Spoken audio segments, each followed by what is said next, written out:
Kitten Features, and you're listening to Show X Live with Ken in his student accommodation all the way in Scotland, and Wade in his white windowless van? Uh-oh, I better get out of here. Enjoy the show!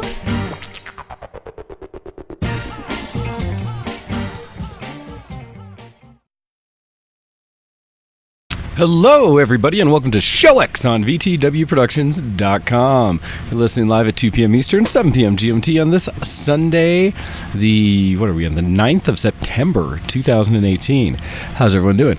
We're joined, as always, by our good friend Ken. How are you doing today, sir? Hello, my man. I didn't hear any music there. I just heard silence, and then you came on eventually. So yeah, that's me playing the intro through OBS versus directly through Winamp or something else, and so it's baked into the transition into our front page, and so nice. That's where that comes up. But the nice thing is our levels are bouncing, so hopefully everyone can hear us and see us and everything out there. So let's get things going. Going to start out with, if I can click all the right buttons, a little bit of dysfunctional deviations. Alrighty then. So Ken, what have you been up to? So the first thing is, if my audio quality is terrible this week, and it probably is, do let me know if it gets too bad at any point or anything like that, and we can see what we can do. This is webcam quality. I'm using my webcam microphone. That's the state we're in just now. So basically what happened was, I think it was Tuesday or Wednesday or something, I decided to make use of this fantastic new gaming laptop, and you know, I've got my microphone set up here. I can properly actually do the show, and maybe I thought maybe I could finally do some streaming for like the first time, pretty much ever. Like do some streaming that is, you know, not laggy and horrible. And so I fired up OBS. I got it downloaded, installed, and stuff. I got everything else I needed installed, downloaded some audio files, etc. And I was like, okay, I think I'm ready to go. And I looked over and I tried speaking into OBS, and I noticed the levels weren't bouncing. And I thought that's strange. Looked over to the microphone, the light wasn't on. Looked over to the mixer, and the lights weren't on there. And I thought, cable's probably loose or whatever. So I wiggled the cable, nothing. I checked the power of the wall. It was connected all okay. I pulled it out, put it back in, no lights. I tried fiddling with the connection, no change. I tried a different power socket, no change. I tried different USB stuff. Maybe if the mixer itself was doing something weird, nothing. I tried microphone direct to the computer, bypassing the mixer, no luck. Nothing was working, neither the mixer nor the microphone. And as it turns out, I'm guessing there was some kind of electrical short or something that went through, some kind of surge. And so both my Yeti Pro and the volume mixer have both been fried. Now, because it's, you know, a fairly nice microphone, and the mixer was pretty good as well, so £50 worth or so, I've decided not to get them replaced, but to try and repair them. So there's a couple of electronic shops nearby I've left messages with, and I'm going to see if they're free for me to drop by and see if they can do some soldering, maybe replace a piece or a component or two, maybe hopefully fix this. Maybe that would be nice. Yikes. Yeah, and hopefully, because you know that's a fair bit of equipment worth of damage. So I don't know. Maybe I can look at my insurance as well and see if there's something that covers that. Maybe under my home insurance or something like that. Maybe that's covered. I don't know. I'll have a look, because it'd be really nice if we could do this cheaply and fix it over. The alternative, of course, is to replace them, but that's obviously the most expensive option possible. And if I can get, you know, it's a Yeti Pro. It's a nice mic. I don't need to upgrade. It doesn't really need replaced. Ideally, it would just work. So if I can get that fixed, that would be number one. So we'll find out by next week, hopefully, what's going on with that. So we'll see. That's a bit of bad news. I'm sorry, folks. It had me really down in the dumps this week. I was really pissed off with myself, as if I somehow caused it, as if it's my fault. But it's actually a plug in this room that I had never used before. Oh. So I just assumed it would work. I mean, why would you assume it wouldn't, right? So basically, just plugging into that new one, it just died. It just did not work and caused a surge or something. Did you ever like smell any of the kind of ozone or electronic kind of burn smell? That's the thing, though. This room I only use on Sundays. I mean, it's really just a storage room more than anything. We just have a spare bed in here and and a cupboard for storage, and we hang up our laundry nearby. That's it. So I wouldn't know if it made a weird smell or something, I guess. Fair. So well, it's pretty annoying. But whatever, these kind of things happen, right? And it's just the adult thing is to deal with it and move on. The stoic thing is to just say that sometimes things happen in life that you can't control, and so long as you do everything in your power, then you're blameless, right? So I'm going to do everything I can to try and fix this, and otherwise I should not feel bad about it because that's all I can do. Also, slight side note, I'm sitting in WoW right now. I'm chilling in. Ah. Somebody wants to come join in. Come and say hi. You're welcome. And in doing so, which server are you on? So it's Moonguard US, ally side. My name, I'll put it in chat. This is the character I'm on. It's a warrior called Ikatar. Feel free to jump in and say hi. Level 120 now. So it's my first max level. I was planning on doing my Demon Hunter max level, but I find the warrior to be a bit more fun than Demon Hunter at the moment. I'll probably move over eventually though. And I'm just finishing up doing the last of the quests in the last area. But it'd be nice if we had a little group in the game. Maybe do some, I don't know, dungeons or whatever. Oh, copies invite me to the guild. Yay, I'm in the guild. That's good. Cool. That's one of those things. I guess if I were to resub, I could probably bring my druid over, but it's only level like 79 or 80 something. Well, if you resub, would you be buying the game as well, the new expansion? Thinking. Because the new expansion comes with a level 110 boost. Thinking. So you could really start any new character even a class you've never tried before, really. Get it to 110, and then you can start in dungeons with whoever else is interested. I don't know what I would want to play if that were the case. So new. You want. I mean, honestly, like copies of Druid. After all, she's 111 Druid. So I believe that means that she could probably do heal or DPS or tank.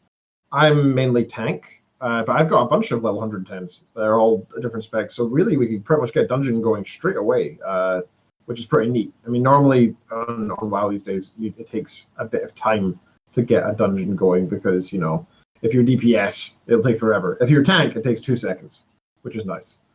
So yeah, if everybody's interested in doing this, we're thinking about how using old school WoW as our sort of a community game of choice right now, because it's new expansion. It's kind of exciting. Wayne's back into the lore and stuff.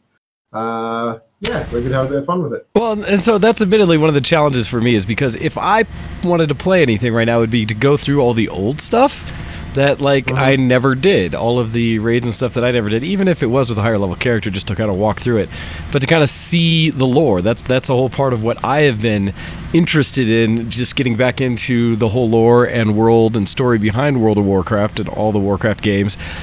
Because I never got to. When I played through the first time, I never actually got into the dungeons and raids. I just played through the original leveling up and made my way up through basically 60 that I paid a lot of attention. And then I came back for a minute during Burning Crusades and a minute again during Wrath and just kind of leveled up in there, but I wasn't really paying attention to the story. I tried out a Death Knight real quick and was like, okay, that's an interesting thing. I wanted to see the phasing technology and things like that. But I really didn't do much more with that, and so I don't know. Have you ever? You know Dragon Ball Z, right? You've watched Dragon Ball Z, right? Okay, yes, we've got language that we can communicate here between us. Yes, yeah. You know how in Dragon Ball Z there's some really, really good bits, right? Like you watch Goku turn Super Saiyan, Goku and Vegeta's fight. You have some bits that are like so memorable and so amazing. That's what it's like for me looking back on WoW.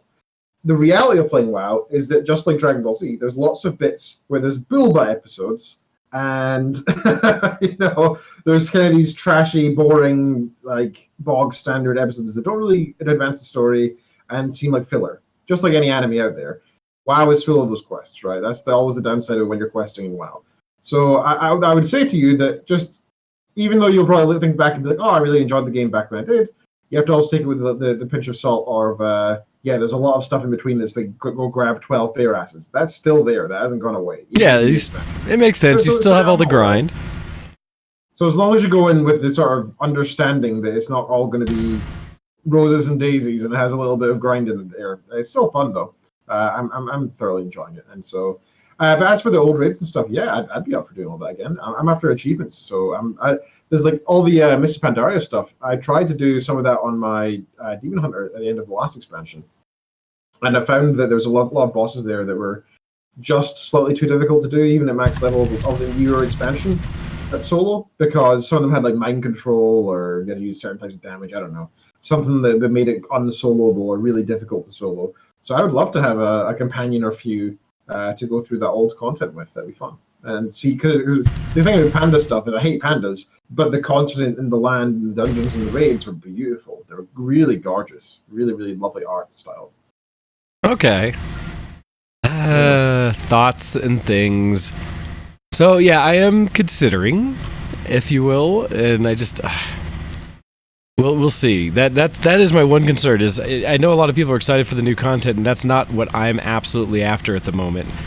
And so, sure. And it would be fun because I know a lot of the people have been playing forever, and especially with the copy on side and others like that. I know I'd get a lot of story to go with, and hopefully keep me up to date on what's going on. So.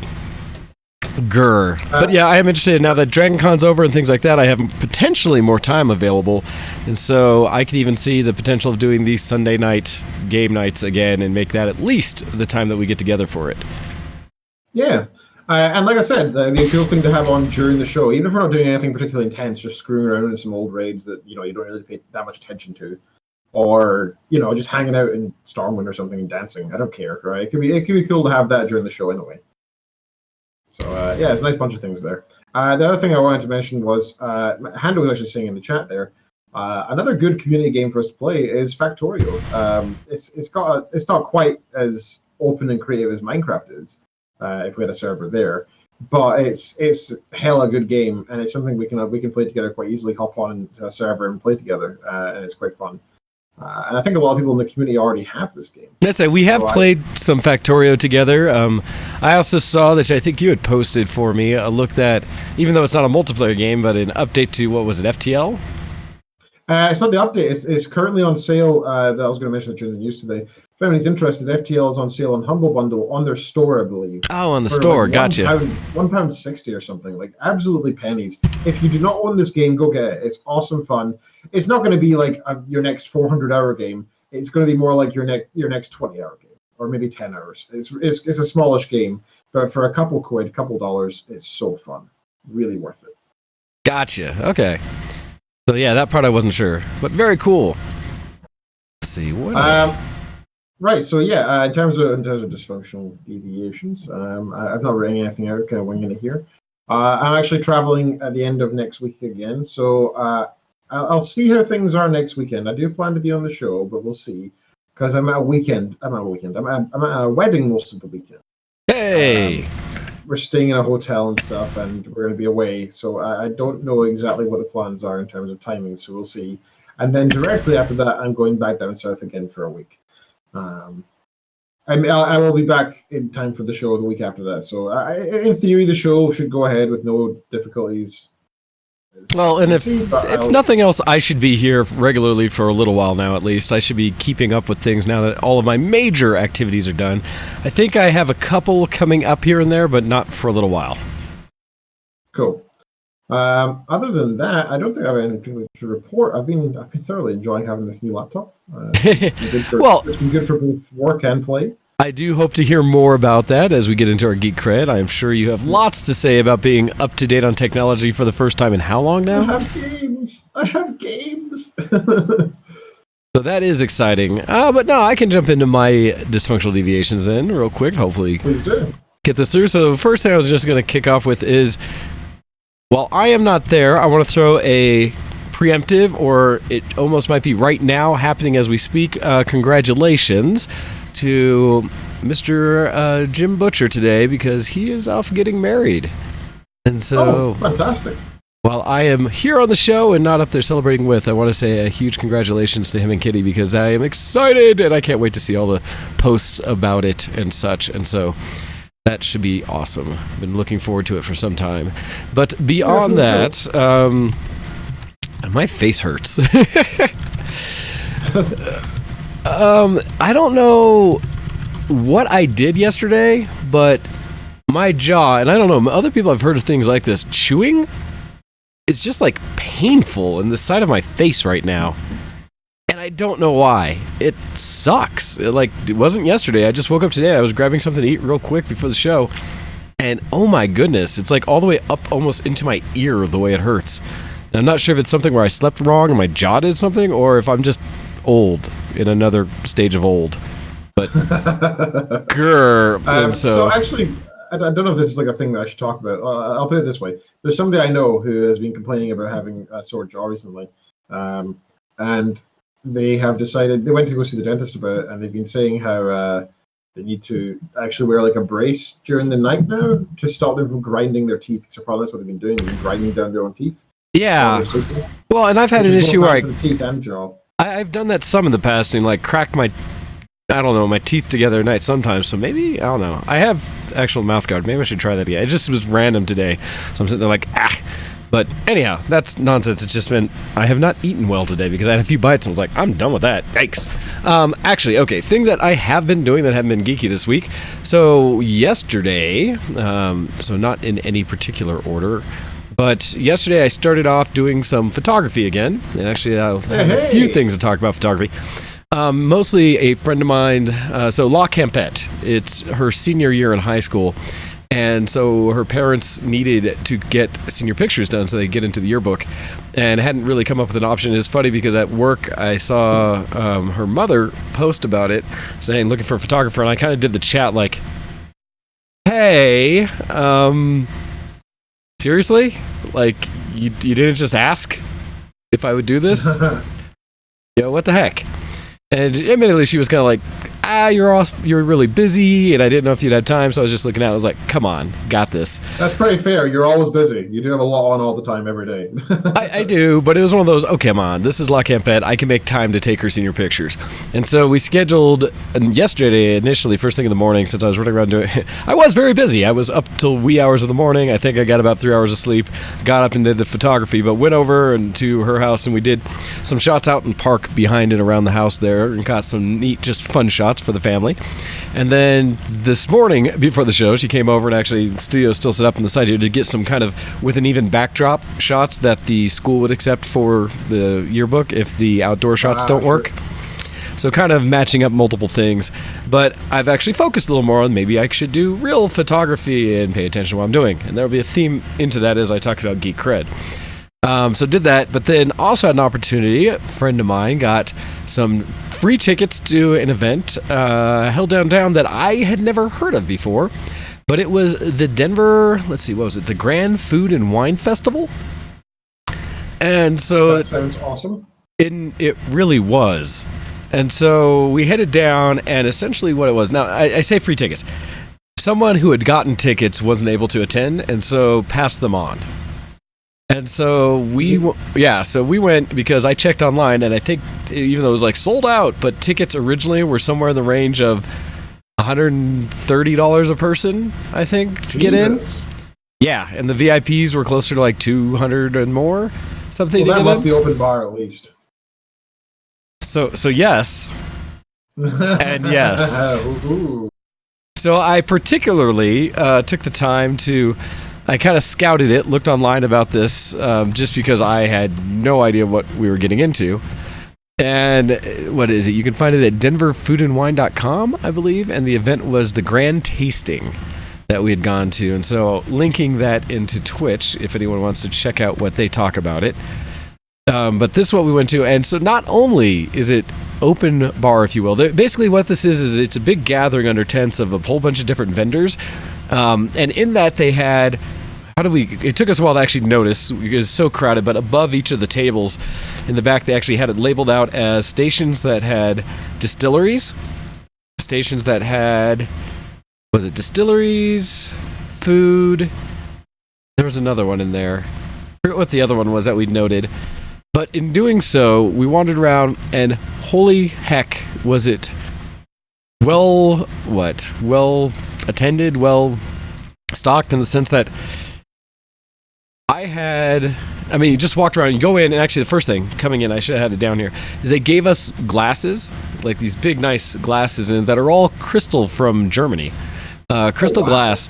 And then we had heard, thankfully, from someone in there, we've seen a few people walk around these lanyards that they wore around there that you actually could put the wine glass in.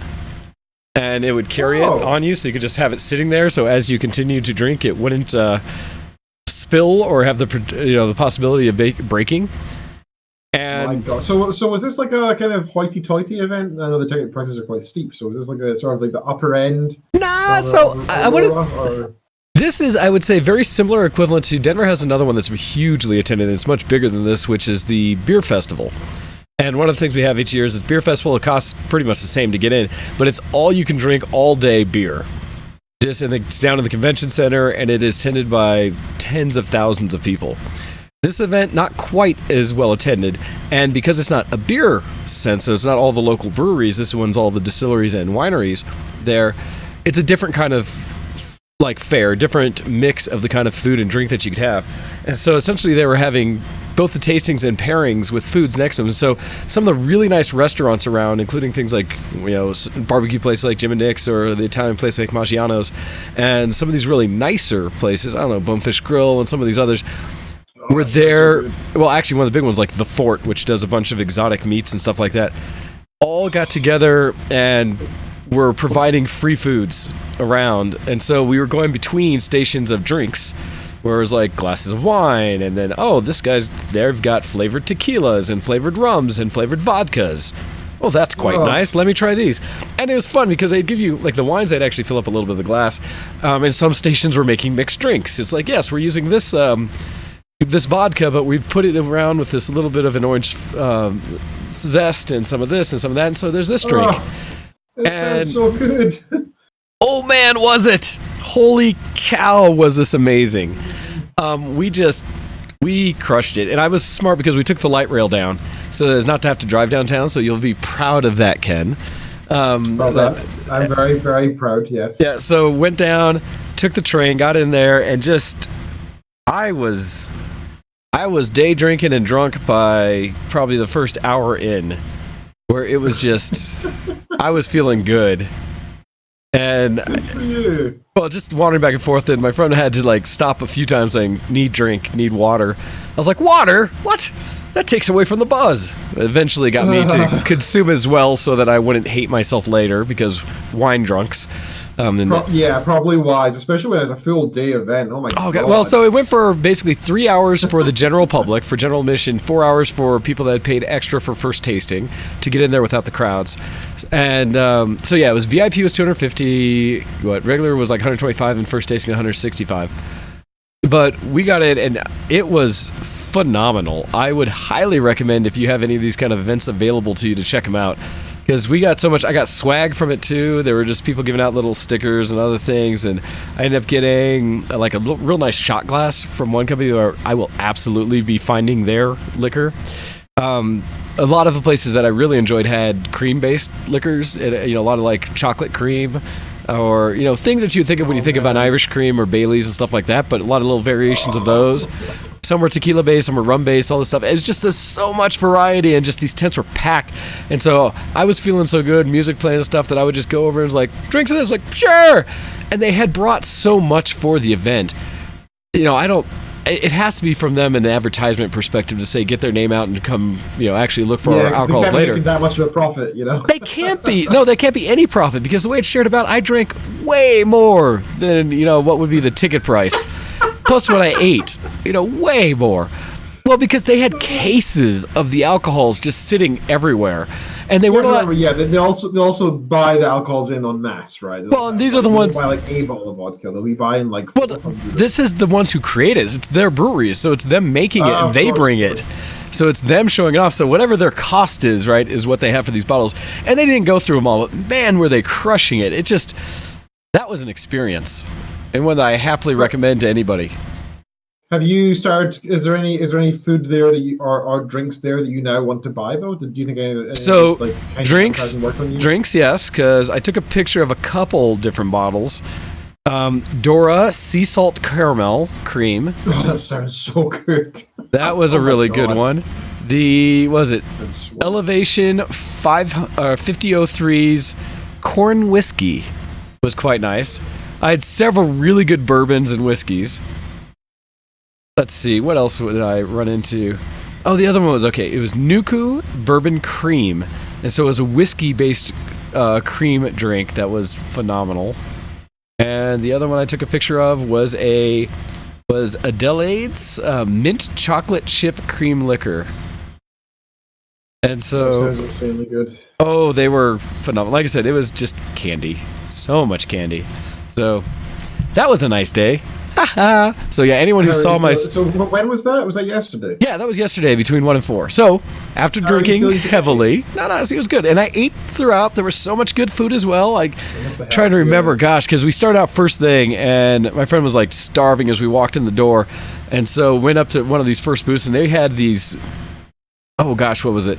It was like a dipped, almost like soggy meat sandwich. It was not like a pastrami or such, but just in this big Kaiser roll type sandwich that we crushed right away to say, because previously kind of we were talking about, do we need to eat before going? And thankfully I double checked. It was like, no, we don't, because there will be plenty for us to eat and drink there, all included. And so we got down there somewhat ravenous and then just destroyed as much as we could. It was such a good time. And it was funny because there were wine connoisseur type people that would take a sip of wine and then take it, swish, and then like pour out the rest. And I was like, that is alcohol abuse. How dare you? I am here to consume. And so I was drinking it all out of the same glass. Didn't matter. Hey, good times. So yeah, that was yesterday's. And afterwards, we're getting on the train to head back. And partway through, it was kind of like, well, it's Saturday and it's like all of 4 o'clock in the afternoon. And I was like, well... You know, they were kind of like, oh, I don't know, should we do something else? And stuff. And I was just like, So I randomly jumped on the other train to take us straight downtown, and then basically wandered up and down the mall down there, hit a couple random pubs to have another drink, but just kind of like talking, hanging out drinks and stuff, so nothing to really get the drunk to continue, just kind of slowly tapered off. So by the time I ended up heading home that evening, I was fine. You know, I had walked around miles downtown, so I was good. So no, good day out. Good day out. That sounds like a good way to handle your day drunkenness as well. Wow, that sounds like an awesome time, dude. It really was. I needed that. It was a good relax. It sounds very relaxing. Yeah, that's really let yourself go and enjoy yourself kind of day. No, so that was a ton of fun. And I say that because that was kind of after and fixing myself from the geek week I had taken prior, where I wasn't on the show when I was in Atlanta. So there's that. And speaking of which, although I should check, because I haven't jumped into the email yet, as I get ready to transition us. I didn't feel my phone vibrate. I don't think we have anything there. Well, I'd still just logging in to make sure I check that as I get ready to transition us into something a little more geek. So with that, let us go ahead and get ready for... I'm a geek. Are you a geek? Geek cred level... Whoops, I killed it just a second too soon. My bad. Trying. All right, let me go over to the ShowX account. Cred level 5. Yeah. Level... Yeah, sorry there, Copy. Didn't mean to cut you off on that. My fault. All right, so as we get into things that we get to talk about geek this week, Ken, tell me about this laptop. Tell me what you've been doing. Right, so I mentioned last week that I got this laptop. It's got a 1050 Ti graphics card and an GTX 1050 Ti. It's got an i7 processor, 8 gig of RAM. It's got a tiny little 128 gig SSD, and it's got a 1 terabyte hard drive in the back end. So I have my OS and WoW installed on the SSD, and I have everything else on the hard drive. So let me go through what games I've installed, actually, because that's kind of interest, right? I'll tell you both what games I have installed and which games I've played and which games I've since uninstalled, because that's all kind of interesting. Well, it's fun because this tends to be your normal modus operandi when it comes to games in general. Yeah, I tend to be quite the whore. I'm quite the game slut. I go back and forth really rapidly. What I installed in the past since I got the laptop included, I'll just say all the games and then I'll tell you which ones I uninstalled. So I installed Alien Isolation. Okay. Ark Survival Evolved. Yep. Crusader Kings 2. Wallpaper Engine, and I still have that installed because it's a wallpaper. Doom. Space Engineers. Banished. Awesome Knots. Stellaris. Warlock 2. Factorio, The Forest, and RimWorld. Okay. Okay, those are the ones I had installed, right? Those are the ones I thought to myself, I've missed these, I want to play them. I kept installed Alien because I only played it for like an hour before. And I got too scared to stop playing. And it's one of the games that I really want to. I really want to just do the whole game in like a single sitting and stream the whole damn thing. That's what I'd really like to do. For Alien? Yeah, I've got that installed. So I'm going to wait until I've got the microphone and stuff again. Well, yeah, and I also, a possibility there, just as a recommendation, because it'll be coming up soon enough. Those are the kind of games that do really well as we get into October and spookiness. Oh, shoot, that's soon, isn't it? So, just saying, I mean, it's September now, but it'll be amazing how quickly that comes up. Just throwing it out there because I try to do a scary, spooky stream at some point, even though I'm terrible at them. Because of that. So, I've done that every single year for about 3 or 4 years now. I've tried to do at least some kind of stream, like even if it's like a crappy thing. I've always tried to do something. So I'll save that for that then. Great, thank you. Ark Survival Evolved I've got installed. It's something I'm really looking forward to getting into because it's a game that I thought sounded so cool and I've never had a chance to play it. So I've got it sitting there. It's one of the things that I got years ago, hoping my computer would handle it. Couldn't handle it, and I said I'd get back to it one day. So that's my treat for a little bit later on. Crusader Kings 2, bit of an older game. I actually don't know when it came out. Crusader Kings 2. It came out in 2012, so it's 6 years old now. It's got 9 out of 10 on Steam, 94% on Google. So it's a very, very popular game right now in general by Paradox. So it's kind of following that sort of Stellaris type game feel, where it's kind of a strategy game and there's a lot of politics and stuff. It's good fun. So I installed that because I see so many memes. I follow the Stellaris subreddit, and I see a lot of memes referring to the Crusader Kings. And I think it's because most people who like one Paradox game will generally enjoy all of them. So I've got that installed to play as well. I've not touched it yet either, but that's still sitting there. I've got Wallpaper Engine installed. Though everybody doesn't have it, by the way, it's worth buying. It's basically software. It's not actually a game. So what does it actually do? Because I've had others on my Steam thing that have seen it and shown it. I'm kind of curious because the way I do wallpapers, I just have what is it? Dream. I am running it's my background like monitor. I run Display Fusion. And I run it mostly because I have multiple monitors, and depending on what resolution and things like that, I like to have different backgrounds on wallpapers on each of my background pieces, and it's able to handle it if I have my 4K monitor, other side monitors, stuff like that, and change them however I choose. It's got a lot of flexibility, so that's why I run. So what does Wallpaper Engine, or what's this thing do for you? So basically, it makes use of the DLC of the Steam Workshop, and it allows you to anybody to upload any wallpaper they feel like to the workshop, so long as it meets the requirements of not being porn very much. Yeah. I mean, there's a lot of borderline. Trust me, there's a whole lot of borderline anime stuff in there, which always puts me off. It's the one thing I really dislike about it. However, it's a freaking fantastic bit of software because it's got everything. Like if you're interested in World of Warcraft backgrounds, Star Wars backgrounds, whatever, technically it's DLC. It's not DLC. It's technically user mods. Okay. Technically, right? So you don't actually. They're not in charge of any of the copyright, so you can get wallpapers regarding anything. It's £2.79 right now on Steam. I just sent it to you, Wayne. You should have it. You should have it now. It's a really cheap and really fantastic bit of software. It's got some really cool things you can download. Just be really aware of the size of the downloads, because if you download, even a 37 seconds 4K video for your wallpaper, that's a few hundred meg. And if you're anything like me, I've got 140 of these downloaded so far. And you can also make playlists in it as well. Interesting. Really cool. And because of that, I have them all lined up one after the other, so that it plays maybe 15 minutes worth of video, then repeats.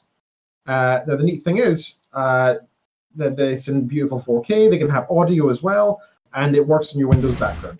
This does not work for Mac, and it does not work for Unix. I'm afraid it's only Windows only. Interesting. It's making the most of a weakness in the Windows system to be able to do this.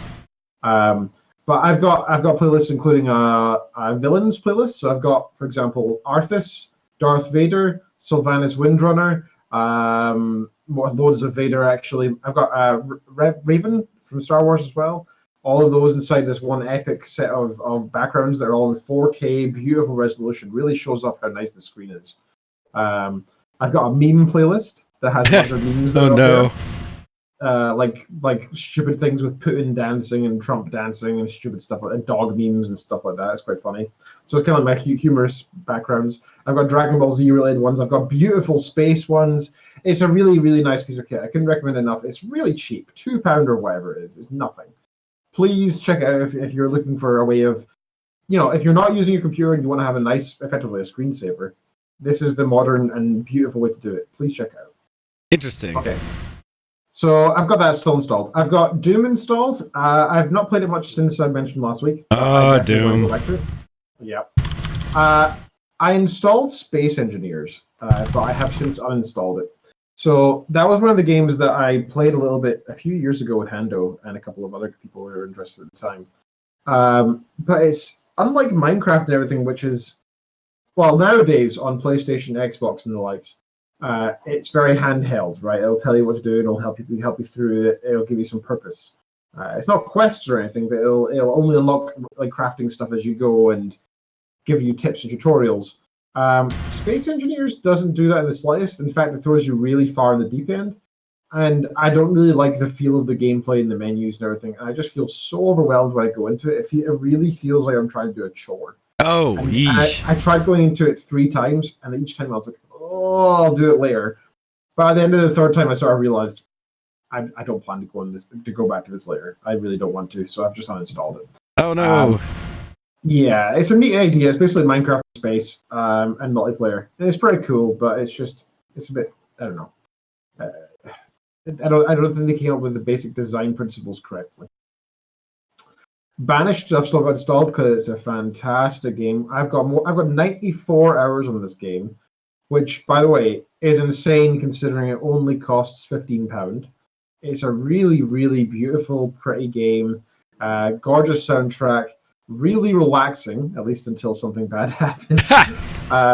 It's basically a town builder. It's not one of these mobile games. It's like a PC version of Town Builder. Yeah. It's this sort of like old school game where people are, you have villagers and they're trying to build a town, and you need to make it sufficiently survivable, basically. So you need to beat the elements, you need to beat food supplies, and you need to trade and improve your research and stuff. You never get any crazy powerful stuff. The idea is not that you advance to the space age or anything like that. It's nothing like that. There's no war, there's no fighting, anything like that. It's purely just building. And they describe it as a city building strategy game. If you have it on normal mode with extreme weather, actually, with disasters as a potential thing, the way the disasters work is that they're very, very rare. Like you'll be like, I don't know, 12 hours into your game in your same save file. You'll be building away on your now like kind of large city, and you're quite proud of it. Multiple types of fields, and you got multiple types of cattle, and you're very happy with it being kind of self-sufficient. And then suddenly you see all these warning signs pop up, and this really pretty, graphically beautiful tornado touches down in the very middle of your town. Hey. And there's nothing you can do about it. There's just nothing, because it's just like it's basically what would happen. Yeah. The tornado really touched down. You can try and save, afterwards, but while it's going on, there's just nothing you can do. And it's just so. There's a couple times I've rage quit that game, even though it's the most peaceful, chill thing until that moment. But you can also turn it off, thankfully. So if you really don't want to experience that, you can turn it off. It's called Banished. It's a really nice game. It's £15. And like I said, I've got 90 hours out of it. And to be honest, me talking about it right now is maybe want to go back and play more. Well, and I will in the notes put like links out to as many of the things that we talk about for people to go purchase or get hold of if they want. And so, yay. Okay. I have also so I uninstalled Awesome Nuts. Okay. It's a game that I enjoyed, but I remember why I enjoy playing it with people, and I don't see it being a game that people return to. So I kind of just uninstalled it after playing, because it tried to do the tutorial again, which also annoyed me. So I was like, I unlocked a bunch of stuff. Okay. Stellaris I still have installed. It's a really nice game. Very pretty. It's by Paradox. It's a very slow-paced strategy game. It's a bit like Civ, but with space empires. So you don't necessarily control individual units or anything that much. It's mostly to do with fleets, if you're interested in the army, or you can go a purely sort of political research approach as well. They release new DLC every like few months, and it's pretty interesting. New DLC. One of the latest ones was like a planet-destroying DLC that I've been looking forward to getting into. So you can unlock research that allows you to literally blow up planets, and it's pretty cool. The graphics are really, really stunning in this game. They're not so noticeable when you're zoomed out, but if you decide to zoom into one of the suns or the stars, really gorgeous, like background wallpaper kind of level of gorgeous. Really nice game. Like I said, it's kind of slow paced. You can save it and come back to it. And there's a variety of ways to play it. I mean, you can play it as a pacifist. You can play it as a militaristic type empire. You can even go as like a hive mind. So you're literally like or you can like make rogue evil AI to control troops. You can have slaves, or you can not have slaves. I mean, in the end, a lot of it's not particularly graphically based. While the graphics that are there are beautiful, you don't necessarily see the stuff that's going on, right? Like you can tell it to build tiles on a planet. You don't see the tiles. You can tell it to, I don't know, you allow slaves to be captured and taken in and stuff. All you see is the text allowing it to happen. It's a really fun and interesting game, but if you think about it, technically, it's a really pretty wallpaper that you have options and choose your way through. I guess Civ's kind of like that as well. It's not too graphical, right? You're not aiming or anything, so it doesn't really matter. It's just showing you something pretty along the way. I played Warlock 2 a little bit because I used to really enjoy that game. It's really fun, especially Civ with magic. It's pretty cool. Still got that installed. Now, these next two I've got installed mainly for the community, but I kind of want to go back to it at some point. But it's because, well, last week me, Roxy, and Hando played The Forest a little bit after the show, and that was good fun. Because they've updated it a fair bit since then, and I realized I'm now game again. Play it back in the day for a bit. Factorial is a game that I've got 156 hours. I can't even quite believe that. It feels like I've only put in like 10 hours. I don't know how that's happened. It's still installed. It's worth £21, which is quite expensive. If you look at it, you'd be like, why is this game worth £21? It looks like Jesus. It's pixely. Like, why do people spend money on this? So fun. Oh my god. Ask Hando to describe it. Just talk to Hando. If you've heard, he has put so. In fact, Hando, can you tell us in the chat? We'll get back to it in a moment. Can you tell us how many hours you've got in Factorial now? I'm curious. I know I can find out. It'll take me about 3 years to find the thing. So do let us know. Also, I want to kind of mention the IRC right because a lot of this is related to what I'm talking about. Hando says, my geek cred is I'm launching my game-winning rocket in Factorial after the show if anyone wants to come in and see it. I'll try and jump in and see that 5 times, okay? That sounds cool. He also says, I'll play all the Builder, and then he says, October with a bunch of scary faces. Yeah, and then he says, Quake Champions, is that free? I could install that. And also Space Engineers is an acquired taste. That's accurate. Kuro says, Heart Banished. It's a freaking fantastic game. Really, really great. Okay, so other than Factorio, yeah, I've said The Forest. RimWorld, I've been playing that more than anything else for a while. RimWorld is, think Prison Architect, but instead of running a prison, you land on a nearly barren world where there's maybe other tribes and stuff, and you need to survive. So you can choose your sort of like difficulty level, where you either have 5 people who know nothing, who are tribes people and don't know any technology, and they have to research everything from the basics. 3 people who have some fairly okay knowledge of electronic stuff, or 1 rich person. Those are the 3 base levels of difficulty. RimWorld, I have put 105 hours into, and it is I will definitely put in probably quadruple that because it's such a fun game. I have so many workshop, so much workshop content installed because there's so much fun stuff out there that you can put into the game. It's really, really, really fun. And due to the way that they have the AI, you can choose. They call it a storyteller. So you can choose how the events in the game play out. So it's a survival game, right? You're basically on this map and you find stuff and survive or whatever with your colony, base building type thing. But then random events happen as well.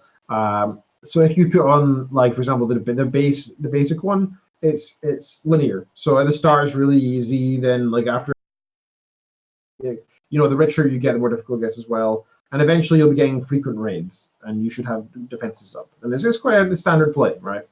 You can turn on chill mode, which means that you pretty much nothing ever really happens, but it does eventually get more difficult.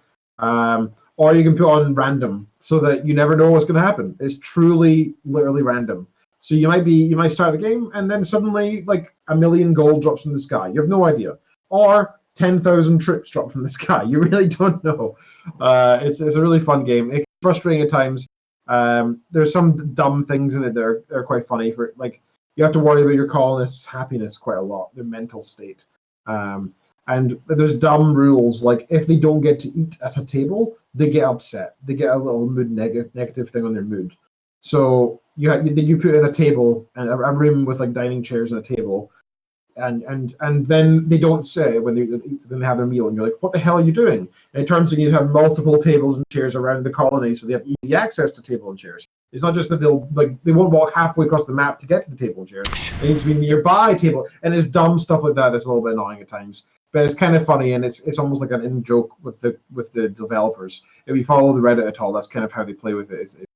It's just an element of the game. That's just the way it is. Learning these little things. So check that out as well. RimWorld's really great.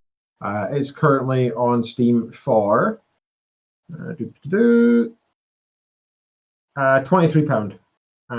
It's really, really nice.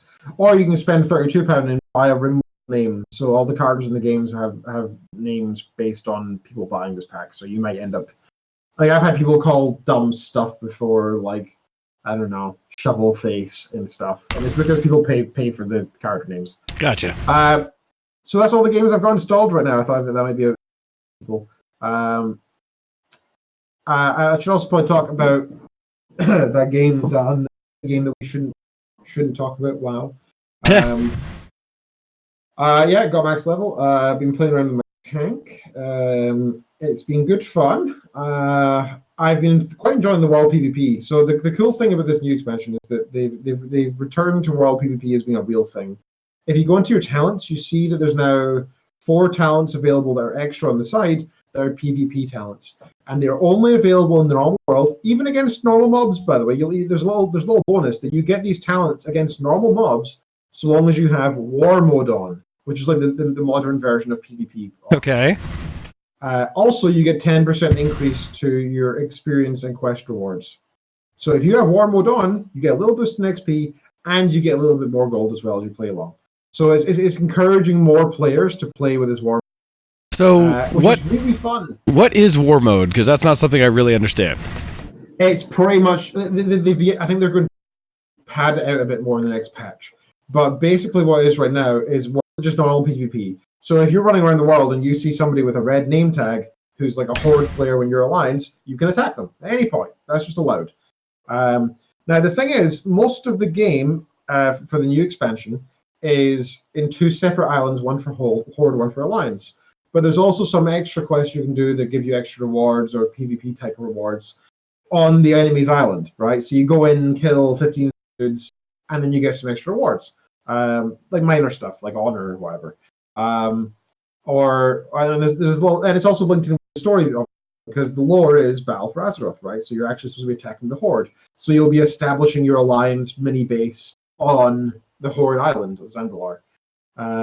And when that happens, you're on PvP mode, so somebody might attack you. And in fact, I found when I was doing the quests on the other side, a lot of it was trying to avoid the horde when I was trying to do these quests, because I didn't actually want to, get beat up by 5 horde members. I wanted to try and do this quest, and so it was that old school fun feeling of world PvP where you actually have to hide from people.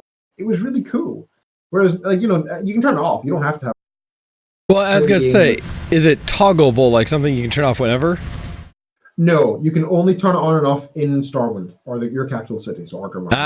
Okay, so you can choose to say, all right, I don't want to be accosted today, I have things to do, so you plan it from your main city and then go out into the world, yep. Or leave it on, have some fun.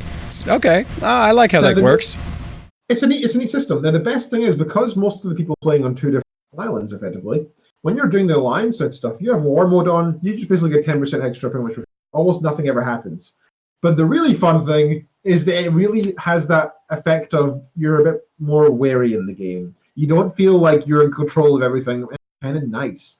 It feels like it's the world of Warcraft, right? You look around, you see another player nearby, and you're like, oh crap. I've been ganked a couple times now from horde players jumping out of nowhere and just assaulting me. and it's fun. It's exciting. And then they'll kill me, and I'll put into chat saying, "Oh, Horde player spotted at this area." Then because there's like certain achievements, titles, and rewards linked with killing people in your territory or in their territory, people will run from around the map to come. And it's so fun. It's so fun. It's just it really gives the old school feeling of like, South Shore, was it called? South Shore? Yeah, it was South Shore. Yeah, South Shore and Terran Mills. Yeah, that's kind of what it feels like from back in the day. Well, because I think some of my favorite stories of playing WoW were doing some PvP nonsense when I took my rogue, and that's actually when I was thinking about what character might I want to revisit or try playing. I was thinking of rogue again because that's how I started the game. But taking my rogue and going into alliance areas and just stealthing around everywhere where I shouldn't be. And I specifically remember. It's encouraged, right? Well, that's the thing, because I would run around with PvP flag on, because even in the original, when you're on a PvE server, if you flag PvP, people would see that and come hunting for you. But I remember going in, and I was in the Dwarven starting area, and I remember, and I was only like level, 38, 40, something like that. But I remember causing trouble down at one of their, whatever town they first start with, that's like for the newbie area. And eventually killing enough low-level characters that I had... Yeah, and I had several level 60s fly in and start chasing me. And I remember having an epic chase where I ran all the way out, and wherever I was at the top of the big dam, before the world got destroyed. Wetlands? Whichever is that massive dam that the dwarves have that have the heads on them and it's spewing out water and such. Okay, so I was coming off the top. I was running across and came off the top of it, and I had these hordes these alliance guys right behind me, just out of range of being able to do anything to me, but chasing me, and I just plowed straight off of the dam, the top of it, just jumped, and they chased me. And I remember that, however it worked out, I happened to catch the water below the dam just right. Nice. And so I swam out of it. And as I was running, I turned around and they hit the ground. And they died. Because of the fall from that dam, because of how high up it is. And nice. That's the thing, right? Like World PvP adds stories and a feeling to the game, whereas questing is cool and all. Interesting stories and lore there. It's scripted though. Yes. And playing against other players has this extra element. And it's nice. That's really cool. So one of the other neat things in the system is that, and you experience this, I've seen this quite a few times now, if you're just doing your quests and you're on your island running around, in chat once in a while, it'll say, warning, a player with a bounty has a zone. And if you press M, you see a skull moving across the map, and you're like, oh. And it says if you kill the person with the bounty, you'll get an extra 100 honor, which is a lot, right? You get a fair chunk of honor. Okay. And it's saying so. The idea is suddenly everybody in that whole area is like their eyes are fastened on it, and you'll see in the chat people are saying like, "Do you want to help hunt down?" And they make a little raid and they chase the guy down, right? Which is cool. And how this happens is if you're in the enemy player zone and you get 10 kills, 10 like alliance or horde kills, whatever the opposite is, and you don't die, right? So you have to get 10 consecutive kills. You get a bounty, and then people will chase you down. Interesting. It's just awesome. It's such a cool thing. Now the reason that extra incentive for you to go and try and become bountied is you get a title you can get a title that you unlock that you can have before your name permanently if you get 10 kills without dying. Nice. So you are incentivized not only to defend your territory and get the nice little honor spike by killing somebody with that, but you also want to go out and get the 10 kills. So it's a pretty cool system to got in place where you're both incentivized to attack and to repel. Where if you repel, you might get some nice gear eventually from it, and if you invade, you'll get a cool title, which is neat. Nice. Yeah. Okay, so I think that's everything from my end. I really want to talk about. So do you want to head on to yours? Or do you want to start on the early break?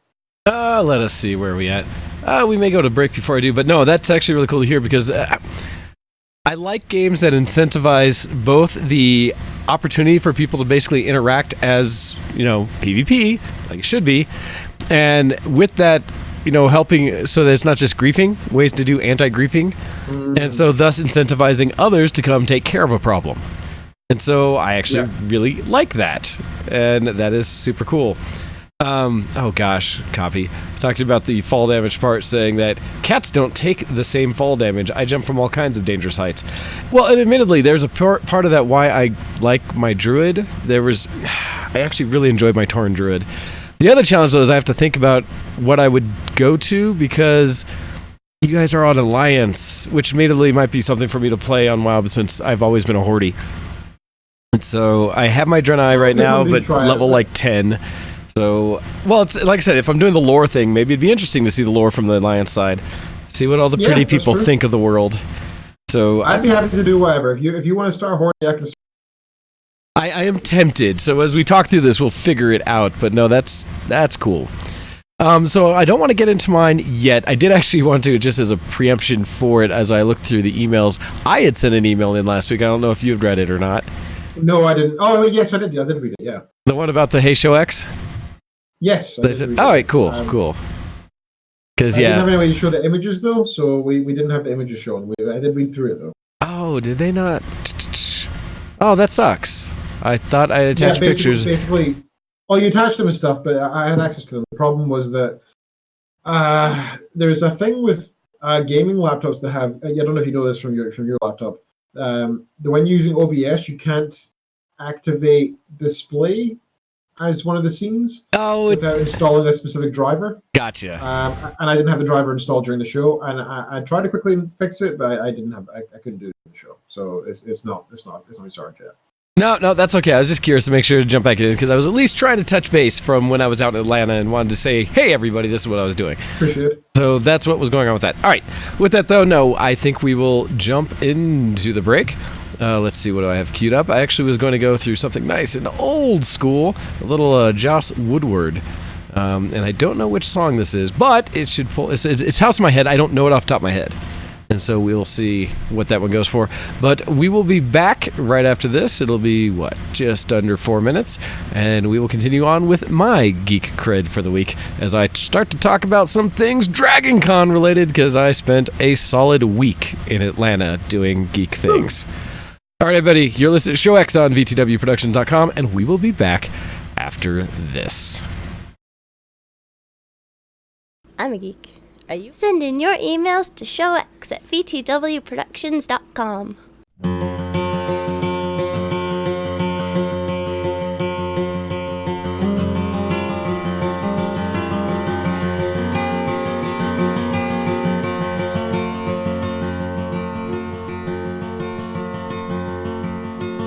When I'm walking with a house in my head, when I'm walking with a house in my head, screen doors are rusty and the roof is sagging in.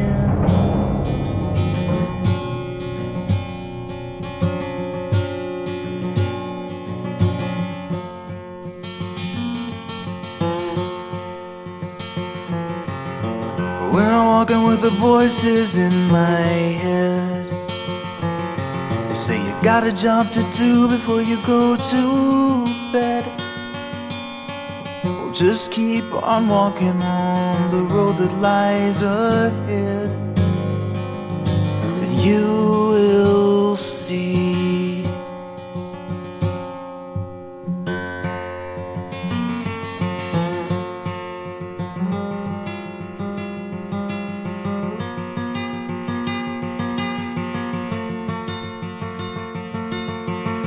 The road is dark and silent here. Somehow familiar I am near. I pass in dusky as the church bell tolls 3 times.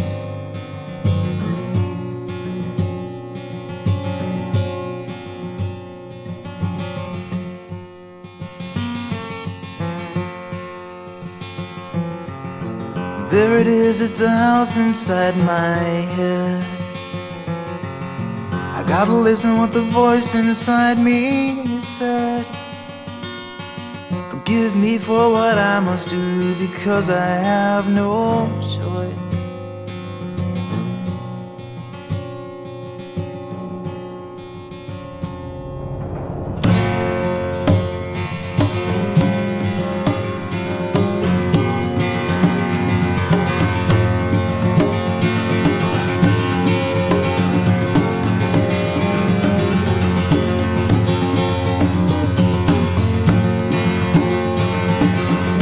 Nail the door shut, I light the rag up and let it sail through the window.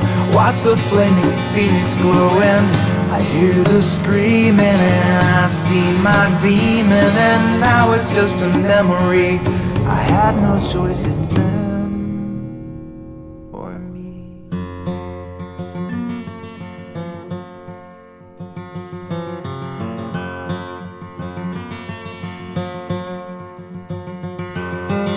Sunrise and the fog has burned away.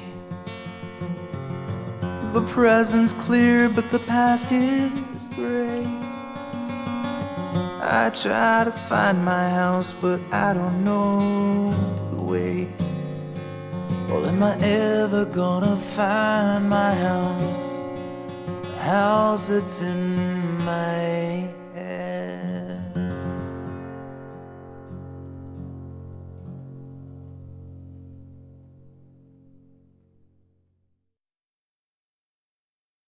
You're listening to Show X on btwproductions.com. Hey, everybody, and welcome back to the show. Yes, actually, I hadn't heard any of Woodward for a while. That was nice. I like his voice. Yeah, Josh Woodward's great. Yeah. Very good. All right, as I'm trying to get into my geek cred for the week, let's see what notes that I have set up. So I didn't have it in my notes, but I figured I'd at least mention it at the top of the hour.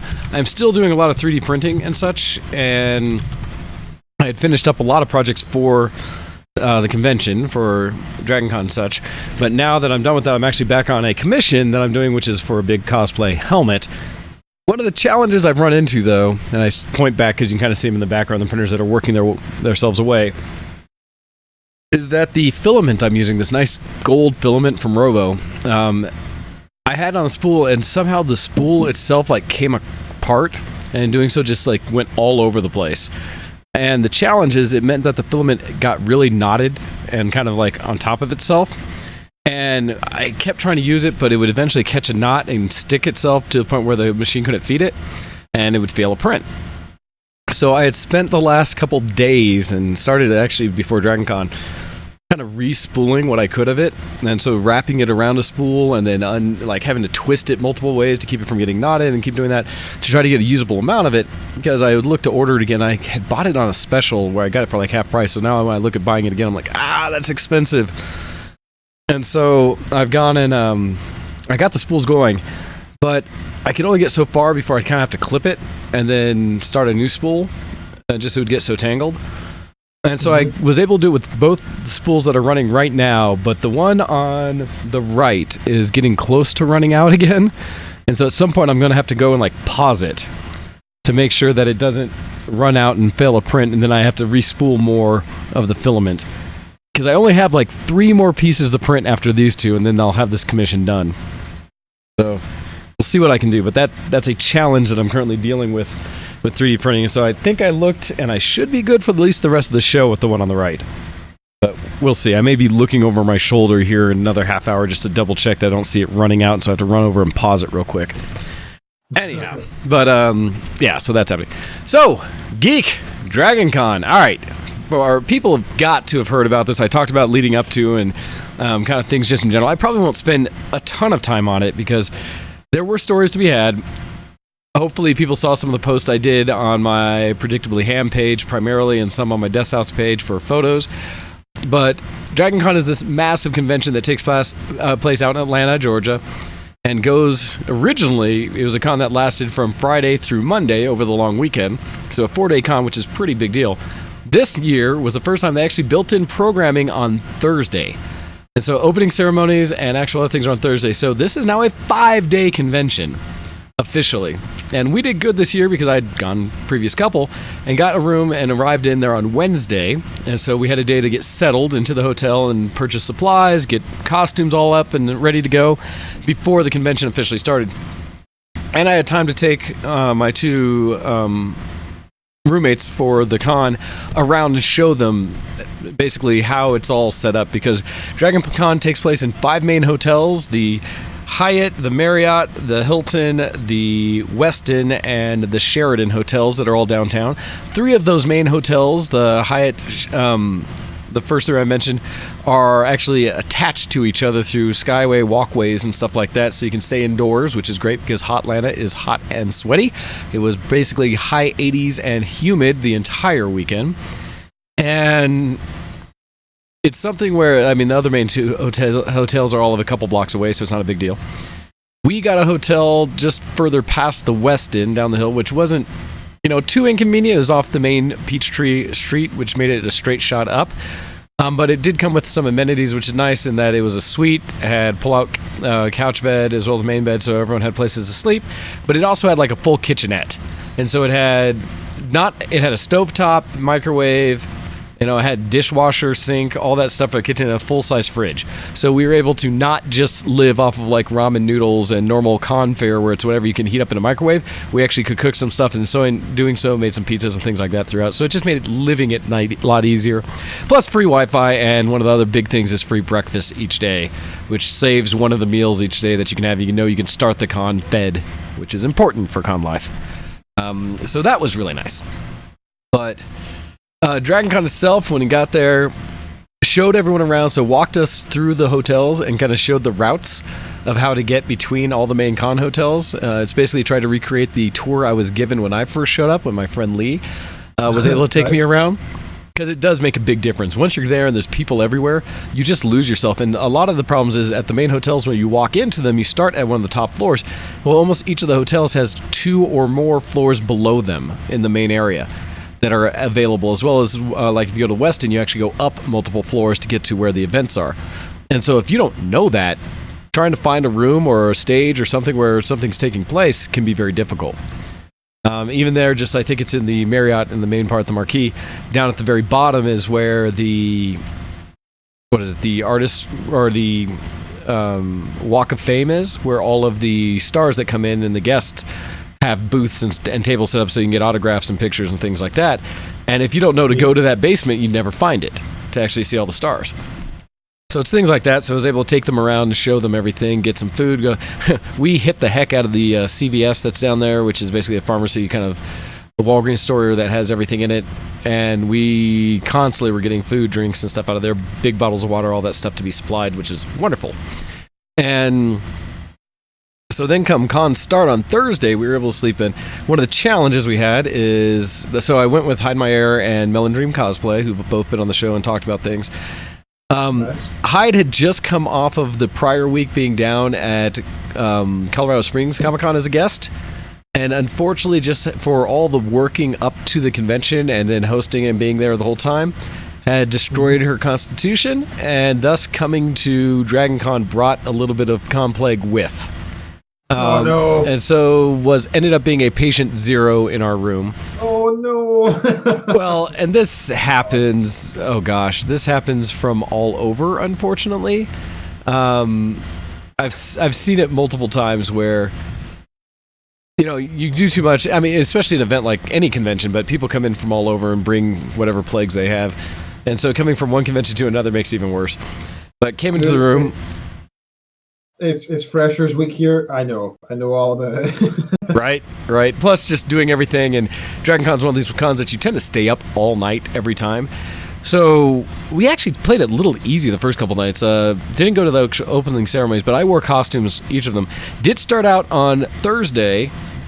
I think, yeah, Thursday was the first day where there is a subgroup that I had found on Facebook, and I don't know how I got invited to it or where I first made contact, but made it a ton of fun. And it was another great way to introduce both Melon Dream and Hyde to kind of the DragonCon experience. Was there is a group called the DragonCon Swap and Swag group, and essentially what it is, a bunch of people that use whatever creative means they have or some other little if they have little items and stuff like that, get together and they make a scavenger hunt almost, or like kind of a hide and seek thing around the convention centers and areas, where they will take it and make little baubles of things and place them in hidden around the convention for people to find. And in doing so, a lot of them like label things that say, "Hey, this is yours. Congratulations, you found this piece. Take it home with you. It's yours to keep." I didn't have time to make any of the actual like posts for that. I just printed a bunch of little things, one for each of my costumes. So I made little rubber ducky. I made keychains, little ones that rubber ducky that said DragonCon, Dragon Ball Z ones that were like the Dragon Balls with stars on them that said DragonCon. That's cool. As well as the Hamilton star that I had added a bit that basically said DragonCon on it. So I made a bunch of keychains and brought them out. And for me, I didn't hide any, but I actually went to the first event, which was the Swap and Swag meetup, where they went to the Hilton up on the 5th floor, and everyone gathered to just trade baubles and things they had.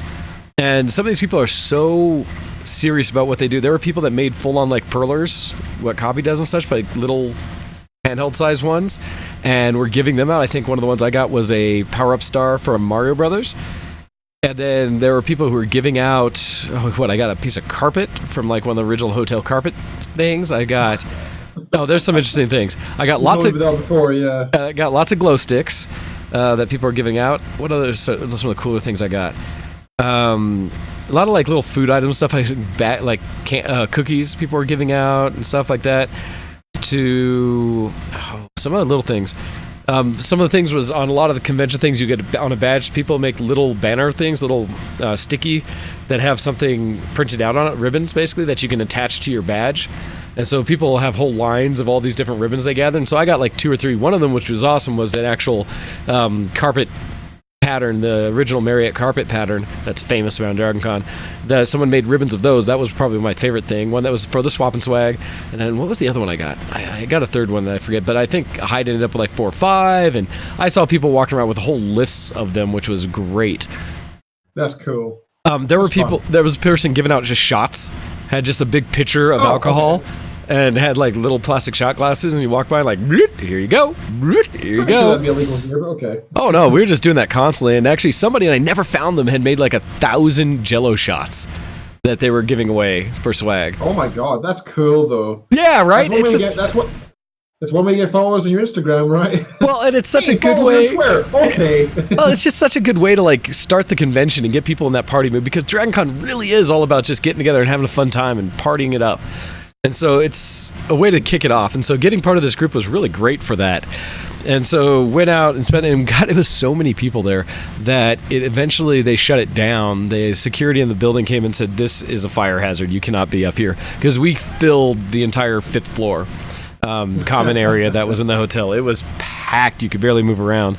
But also in doing so, I ran into some of my favorite cosplayers from the UK, Dragon Rider cosplay and Valentine cosplay.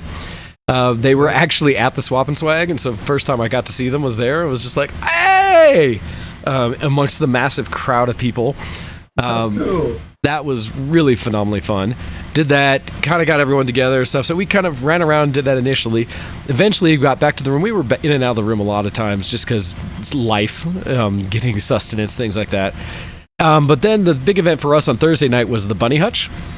One that I quite enjoy. It's a dance they do that you dress in your costume, but you make it up to match with the idea of either a Playboy bunny or Hugh Hefner kind of theme for being a bunny themed event. And so I took Hamilton, or I did my Jefferson, and had added it up with basically silk pants and satin pajama top robe that matched kind of the look of the Jefferson coat that I have. And then I had got bunny ears put on top of that and kind of walking around, and I did the cravat that I had to make at DCC, which was the one that I actually made out of women's slip lingerie stuff to make a new cravat. So I used that one around it, and it's fun because going in what was also the slippers that I'm honestly wearing right now, the basically house slippers that I get as well, because I put a little 3D printed piece on them to make it look like the clasp from Hamilton as well that I used. It's the same kind of 3D printed disc that I use on my actual shoes for Jefferson. But I put that all together, and people recognized it. As I went around, people were like, "Oh, Thomas Jefferson!" I was just like, "Yes!" Even in a bunny costume for it was so good. And then, what was it? No, it was great. Hyde did a bunny version of her Raven, and Melon Dreams, what did she do? She had a bunny version of, which one of her costumes? Gosh, she has so many. Oh, did Hyde ever find the person who, I don't know if it was all over? Oh, so I will get to that. Yeah, I will get to that. Okay. So we did the bunny hutch. I got to run into other people I know from there back and forth, which is a lot of fun. Unfortunately, at some point they do this kind of charity auction piece in the middle that breaks the flow of it, and honestly, I probably should have left at that point. But regardless, it was a good time. Met new people in there, kind of wandering around. So good fun. Way to end the night. We actually turned it a bit early for DragonCon the first day, just because Hyde was sick and just getting there transition. I think after we had gone to bed on Wednesday night, we slept somewhere like 10 or 12 hours transitioning over. It had already been enough of a day. So we turned in somewhere around like 1 or 2 on Thursday night. And I slowly extended it each night into DragonCon to make it proper. Wednesday I wore my my David Diggs from Sesame Street rubber ducky outfit that I had made and running around. I did a lot of just, again, kind of running into and seeing people from around the con. I went to, what panels did I get to? I only went to a handful. I mean, there are a ton of amazing panels and guests, but even this time I got too involved with, one, taking photos, because I actually spent time purposely trying to do photography at this con. Dude, it's a fantastic, I'm so jealous of you and all the... Well, that's such a great time for it. Well, check out on my Death House Productions page, because I have posted about 250 photos so far, but I have another 1,200 something to go through from the con. Part of it because I actually did several photo shoots.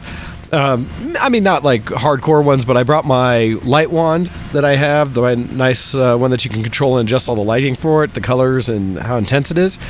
Because I said, I'm going to give it a shot this time instead of just running around doing, the random, that nice costume, which I still did a ton of. I spent some time focusing on with friends of mine, where we found some places to go to the side, took them and took some great pictures. With one of the fun ones was, because the days of it don't matter as much, excuse me, but I got to get together with both Ginny D and Dragon Rider Cosplay, who are friends as well. That's how I met the last year. And they were both doing Zoya the Destroyer. I don't know if you know that character, but what's it from? There was a live show called Glow, which is, I want to say, a Netflix show. But it's all about women wrestlers from kind of back in the day. I don't know if it's 70s or 80s time frame, but trying to come up in wrestling in a sport that was primarily men, right? And so the kind of the gimmicks and things they have to do by creating certain characters, stuff like that. All women's wrestling do their things. So Zoya the Destroyer is essentially a Russian character, and wears this red, shiny kind of jumpsuit, or cat suit or such, and has a Russian kind of hat on with a star and stuff like that. Is kind of the look. And so there were quite a few Zoya cosplayers around. Apparently a big glow shoot that happened, but both Ginny and Dragon Rider wore theirs the same time, and they ran around together a bunch. So I was able to grab them and take them down to a little corner downstairs in, I think, the marquee, and we did a photo shoot real quick. And so I've got a couple pictures out for that. In fact, I probably could share one of them. We'll see. But I did a photo shoot with them, which is tons of fun because they're amazing cosplayers. I'm a little sad that I didn't get to corner Valentine at any point to do a real photo shoot of him. I was able to capture him and Dragon Rider running back and forth real quick because he did variations of basically Geralt from the Witcher series almost the whole weekend. Oh, that's cool. Yeah, his were phenomenal. Because he had multiple costumes in different parts of the game that he was portraying each day.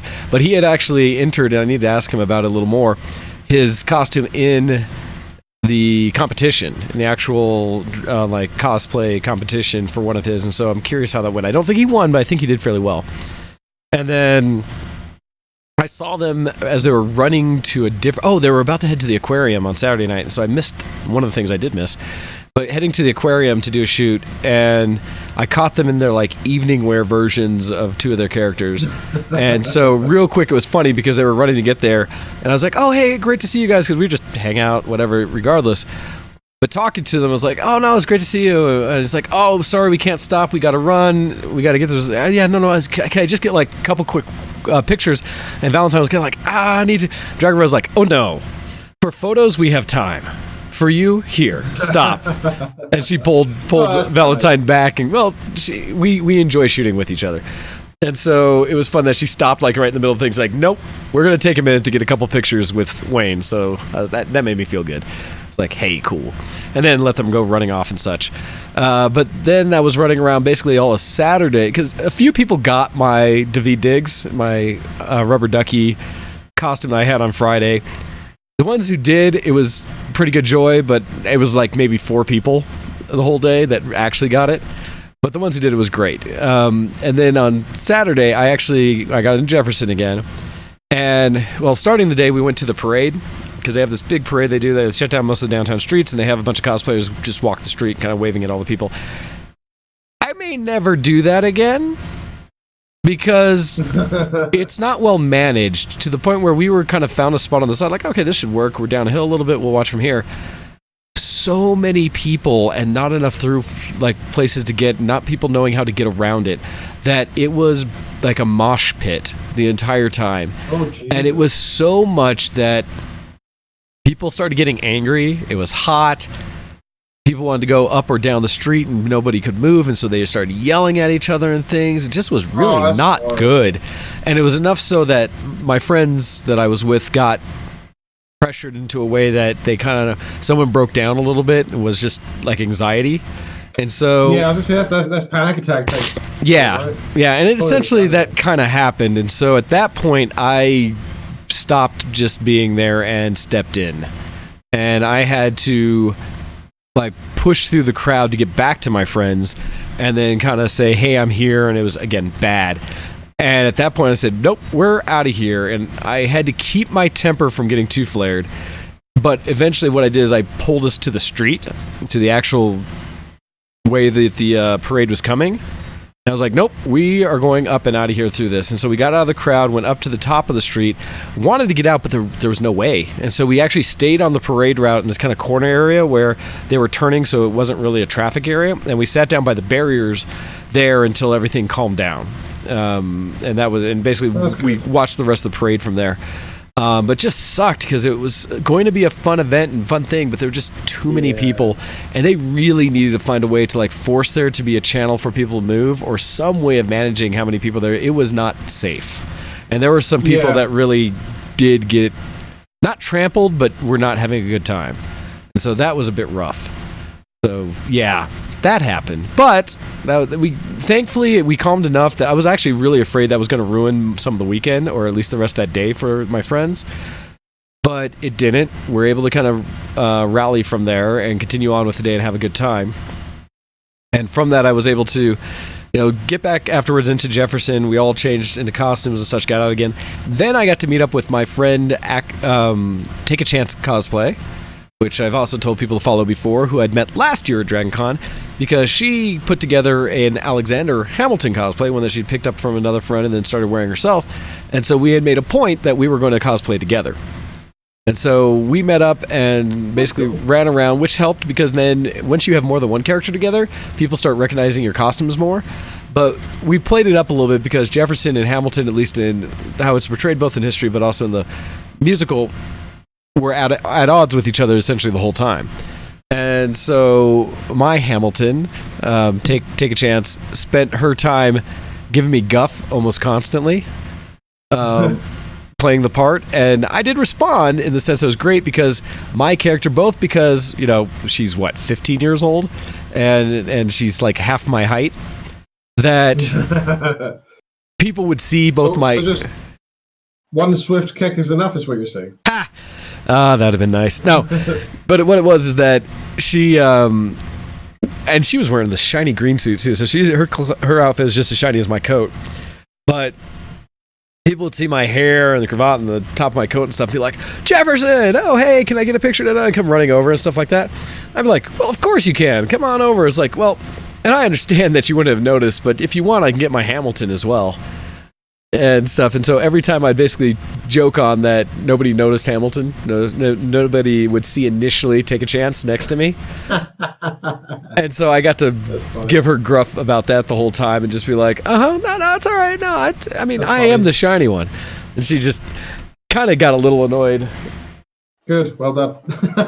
Annoying people is always worth Well, it was fun. It was a good time just playing back and forth, and we sang a little bit and kind of just hung out throughout the day, which is a lot of fun.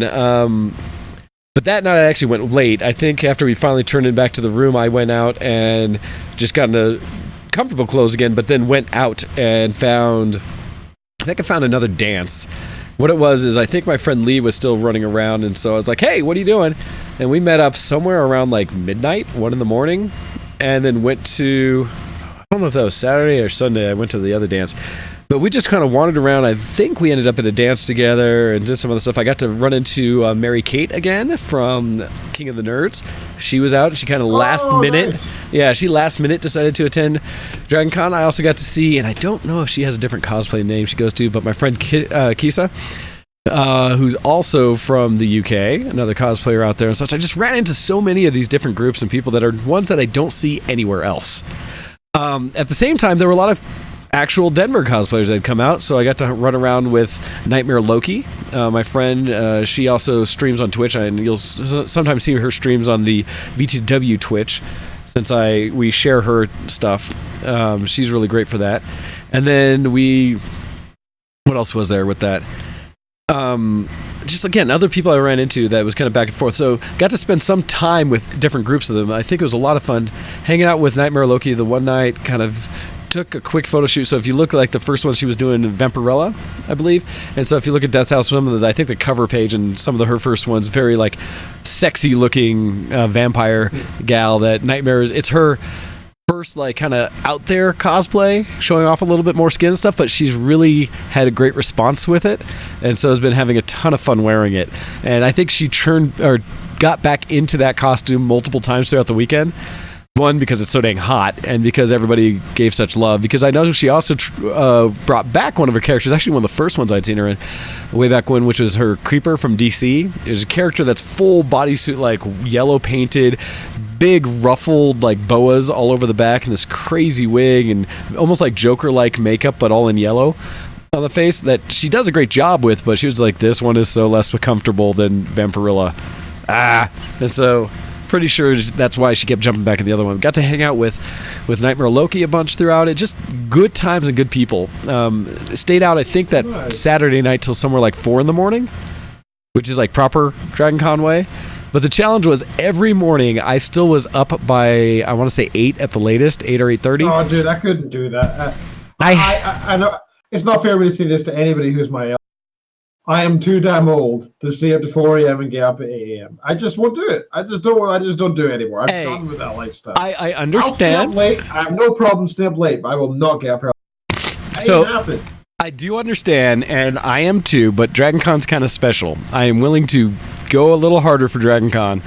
And that one, it was, well, so I'd get up each morning by 8 or so because I had to get free breakfast at the hotel, and it shut down at like 8:30 or 9. Okay, I'm pretty cheap. That might persuade me. Well, it was nice to get up and actually start the day, take a shower, like get a hot breakfast to start going each morning. So that was kind of my go. But then, and I was willing to like, I'll nap afterwards. Nope, that does not happen.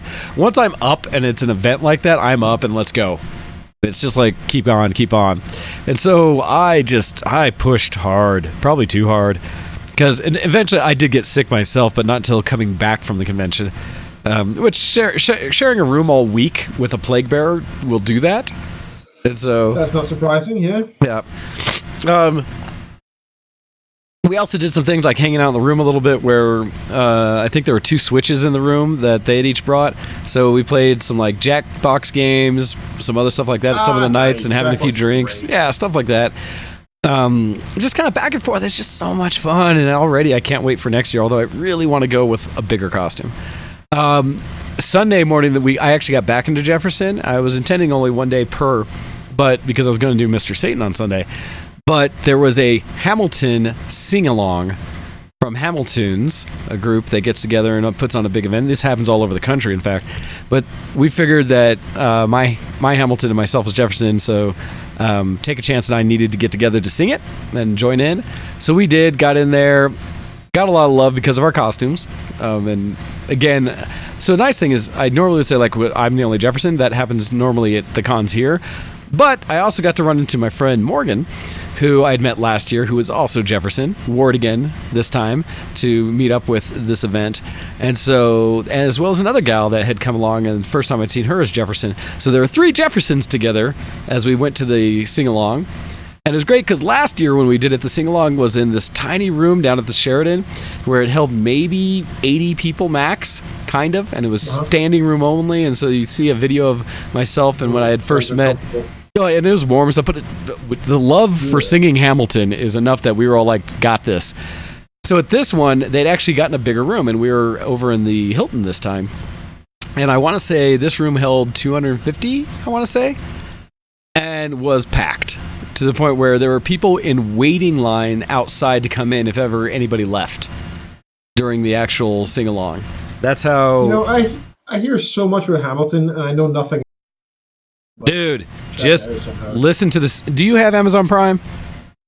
I do, yes. If you go on their music... I have UK Amazon Prime, though. It's a little different. Well, but they may, because they do here, they'll have the entire soundtrack on there.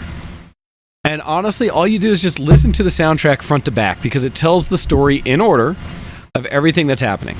It feels like watching the movie soundtrack. Well, listen to the movie soundtrack without watching the movie. It just doesn't feel right. Well, in a way, I mean, yes, if you can go watch Hamilton, if you can go see it, go see it. Is there a way to go see it from a version that somebody recorded in the original cast? Yes, there is a bootleg out there. And if people want to find it. The funny part is I admittedly had seen the bootleg prior to anything else, and the audio on the bootleg is not great. But okay. I do recommend at the same time having listened to the soundtrack at least once before and then watching it, because then you'll understand some of the not great audio better. Because if you know it, you'll hear it and be like, oh, okay, I got this. Got all the songs great. But once you've seen it, you don't need to watch it again. I mean, in fact, the seeing it helps, but the story that's told by the lyrics and the song and the soundtrack of it by itself is so good, you really don't need to see it. It helps, and seeing it's great. It's one of the challenges, actually, of me cosplaying Jefferson is that so many people love Hamilton the musical and the soundtrack and have heard it that have not seen it, that most people don't recognize my character. And so even this time, I got a ton of Prince. People constantly thinking I was Prince. And I accept that because, again, the look was modeled off of Prince. It really was. I think that Lin-Manuel had said that at one point, that yes, it was off the Purple Rain jacket from Prince, but made to be Jefferson, the kind of that flashy a character. So, I mean, that's fine. But the people who do recognize it then see my Jefferson and they're like, what?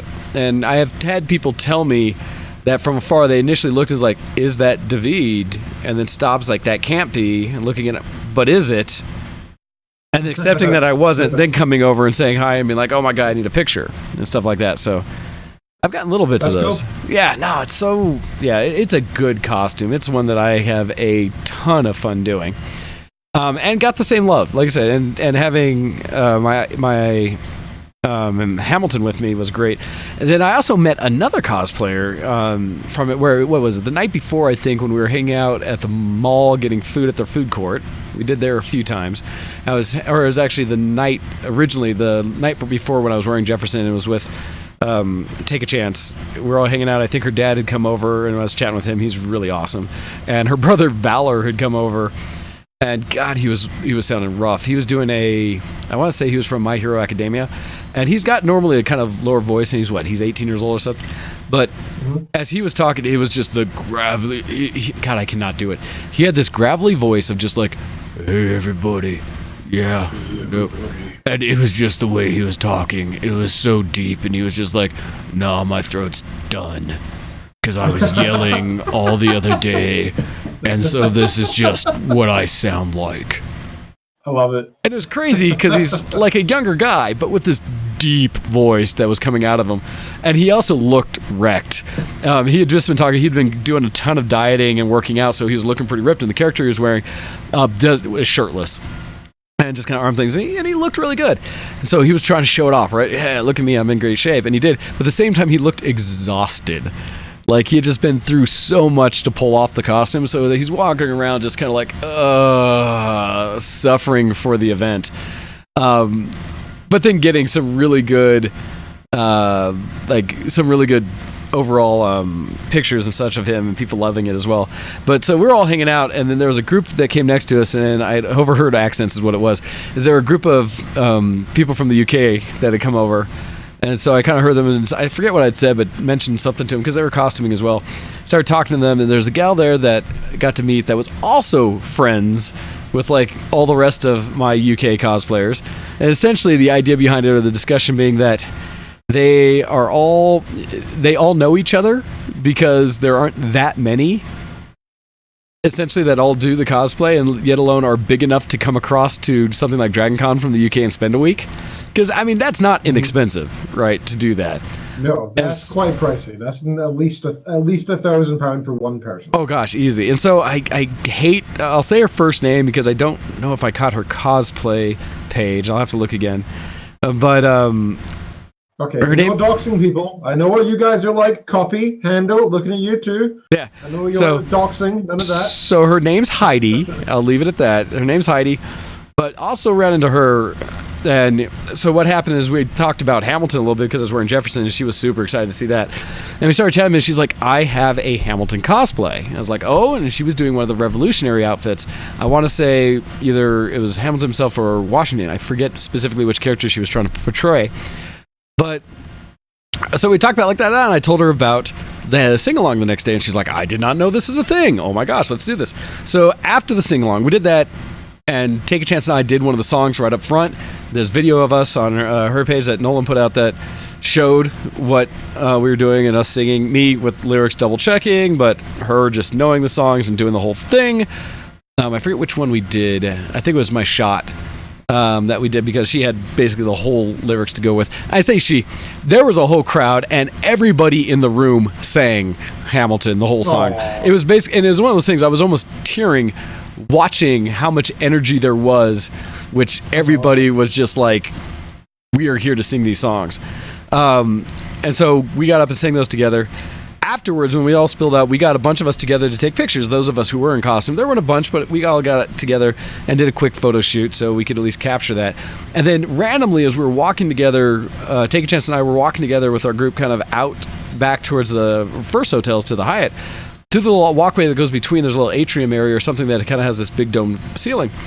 And we got pulled over to it and actually found Heidi there wearing her Hamilton cosplay and such, getting some photos, and was like, oh, hey. Nice. And she told us, she was like, she couldn't get into the room because it was too packed. She was too far behind in the queue and didn't make it in. So she was so sad by that. But then at the same time, she was like, but she wanted to try to find us, so she was hanging out there solely to, like, hopefully find us. Oh, that's so sweet. Well, so it worked out, and so we all sat there. We got pictures together at that point, which was a ton of fun. That was just, God, such good connections that come out of this convention. I really do love it. So did all of those things. Basically, a very successful convention. Went through Monday, kind of finishing out, where it did drain out to a lot of just, it was done. Got some wonderful photos I can't wait to finish editing and getting to. Oh, and because of my friend Lee knows everybody, has been doing the con since she was 12 years old and stuff like that, that last year she'd give me a little bit of insight in some parties and stuff that she'd take me to. This time she actually did twice, where we went up to a room that was hosted in one of the hotels that was hosted by people that have been doing this forever, and they set up a legitimate full bar in the suite.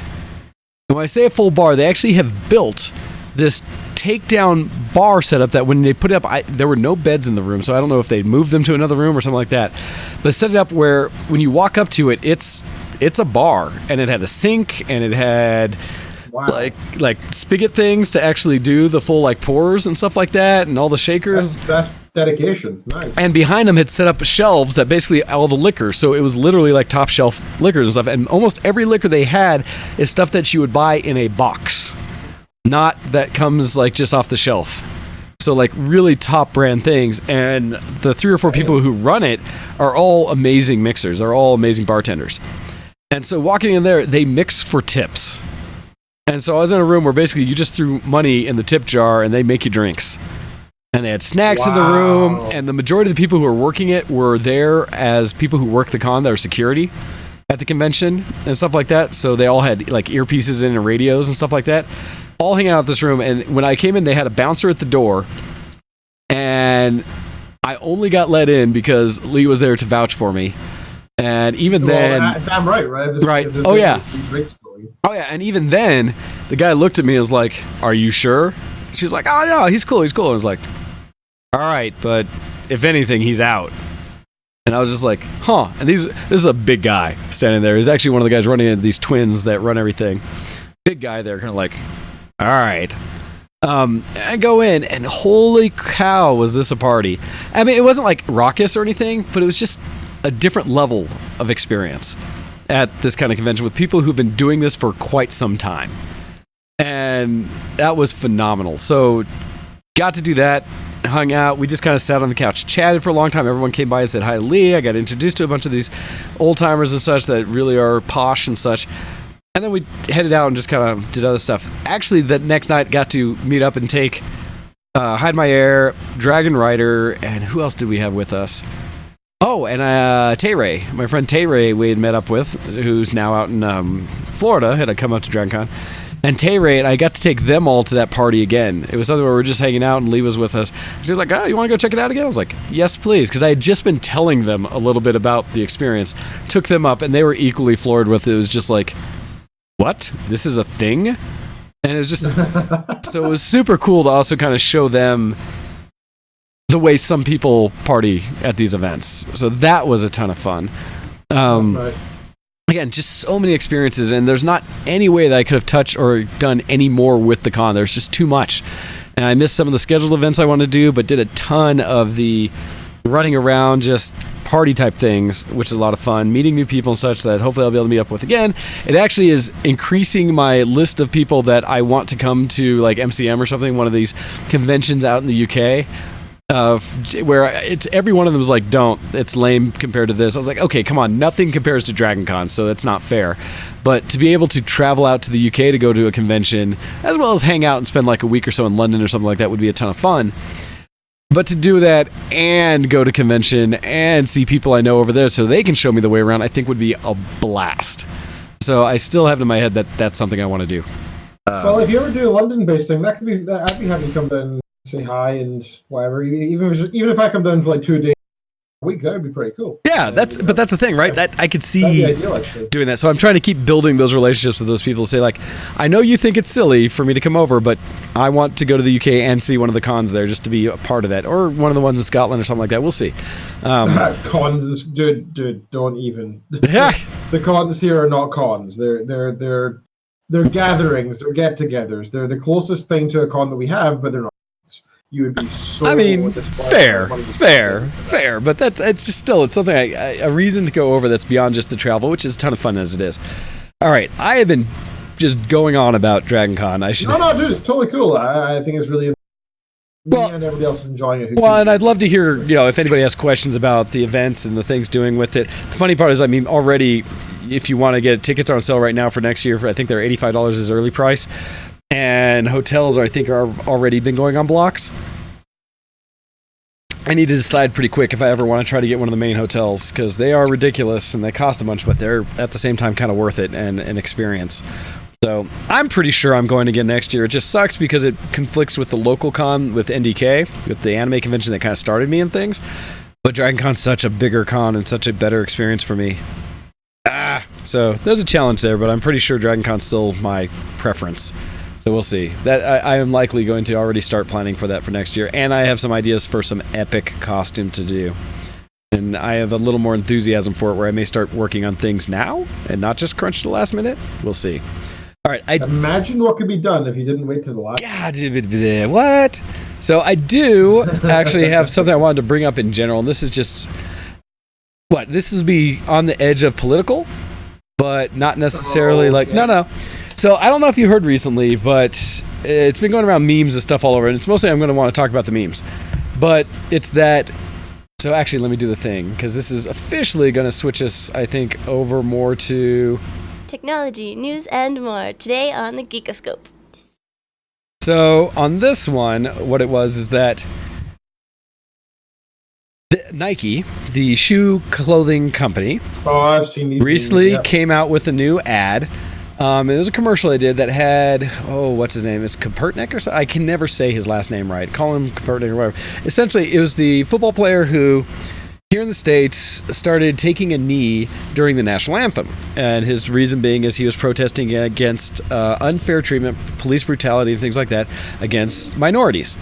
That was the whole reason, is he just was trying to do a silent protest against that, to bring attention to the fact that he didn't feel like he could stand for an anthem of the country that treats a group of its people so unfairly.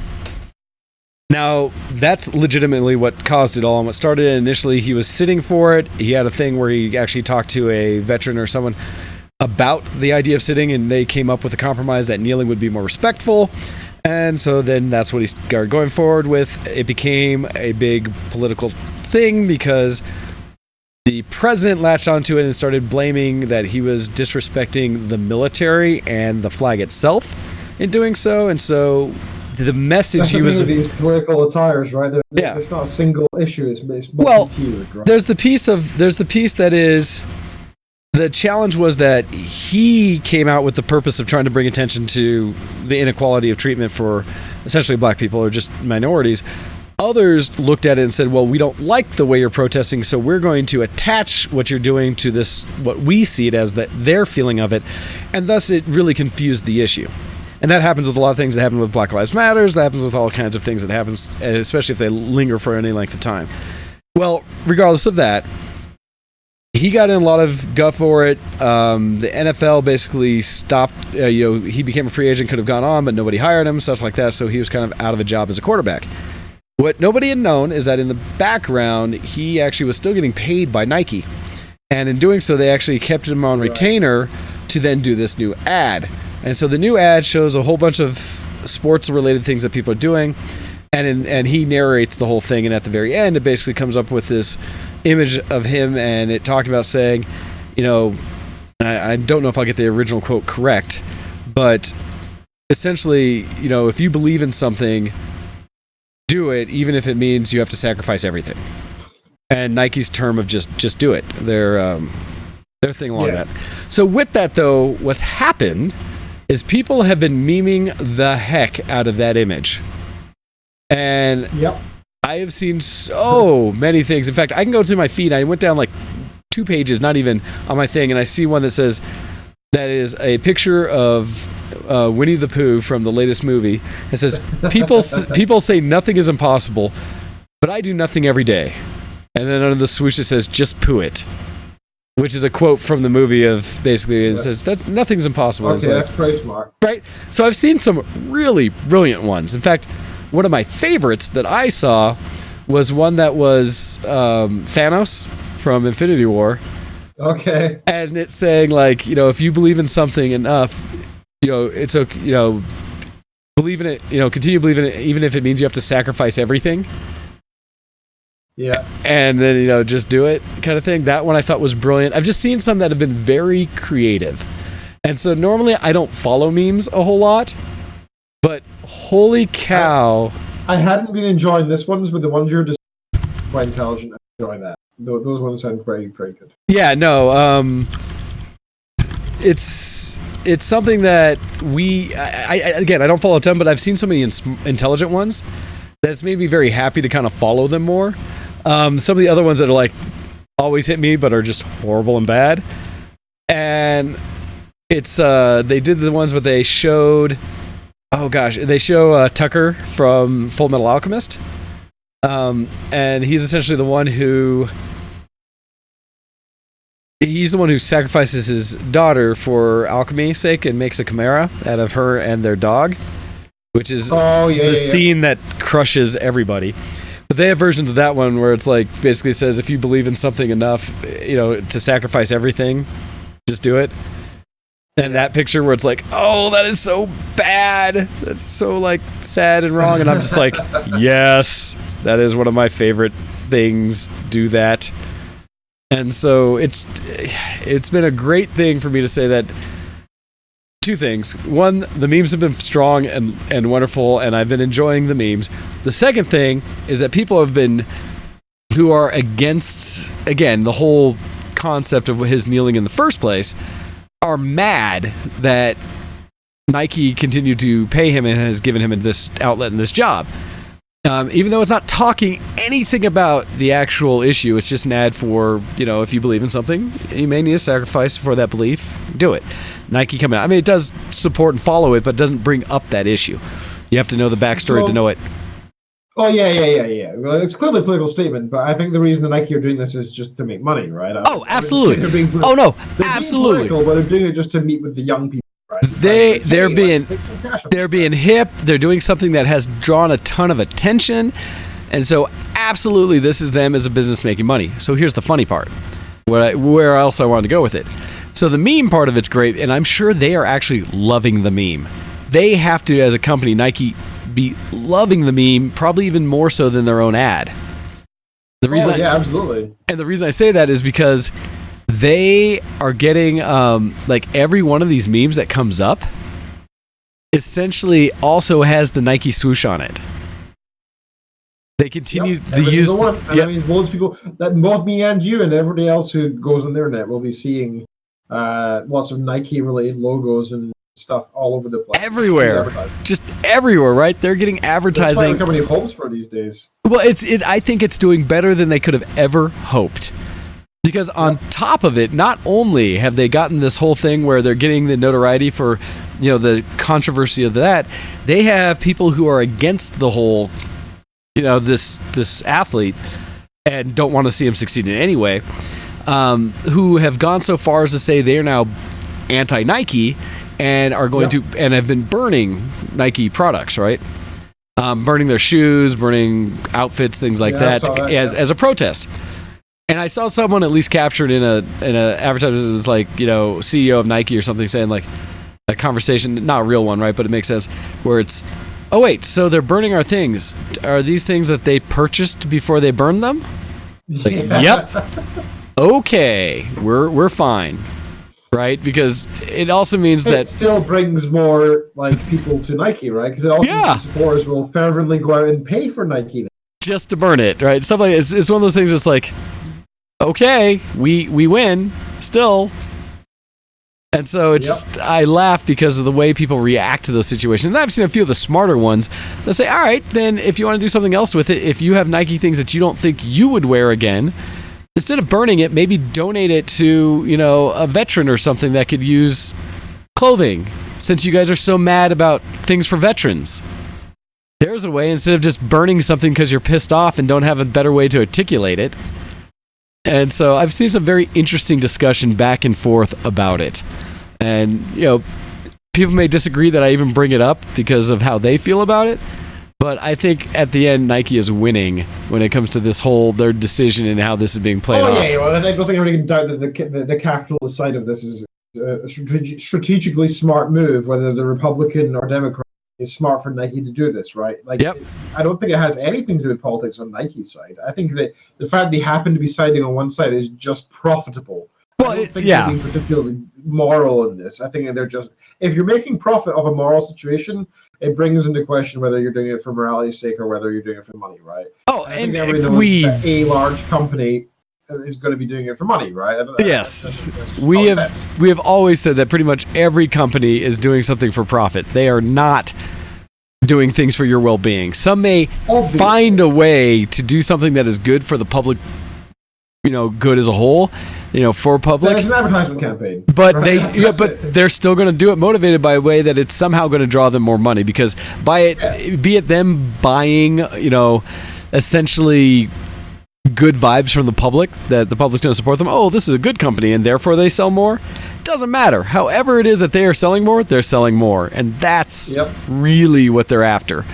And so it's like, it is one of those wisdoms of life that I've heard over and over again, that never ever give up, or never allow laws to be written by companies with the understanding or belief that they are looking out for your best good, for the good of the public or the good of general people. That is never going to happen. I'm sure that's the thing, though, right? It's the best we can hope for from capitalistic corporate culture. We got them to support something that is ethical while making a profit. It's a caveat, but it's still the best thing we can get out of them, right? I'm not complaining that much. Oh no, I'd much rather companies, that there are companies you can follow that are doing better than others. Hey, great. just don't ever mistake things they do that are good for their intentions that they are good. Understand that it's still motivated by money, however it is. I mean, the closest you come to this is us doing this show is pretty much charity, because while we do appreciate everyone who does subscribe and help us and provide enough money for us to keep on air, we ain't making money. We aren't pocketing any of this, right? This is pretty much us giving up 2 to 3 hours of our week each week to hopefully entertain and engage with you guys out there and provide some kind of fun. It is not because we're making money off this. This is not a business. This is, we enjoy podcasting. We enjoy talking geek. We like engaging with all of our friends out there. That's what it's about. If this was a business, we'd be making, let me work it out, $3.5 an hour for. Even that much? Yeah, which is pretty good, right? I mean, well, to be fair, I mean the money, that's excluding the money that's already gone into equipment and software. That not minus any of the stuff we have to pay out to keep the show and the websites and stuff like that on air. That's assuming we got to keep it all, which we don't. So if we got to keep it all, we'd be making $3.5 per show each. Woo! So quit the day job. We then divide that by 2 for that was per show. Per hour is $1.75. I was going to say, and that's once a week. Yeah. So if you really put it in the terms, it's making, $1, £1 a week each. We're making less than the milk delivery boy, right? Yeah. Than anybody, geez.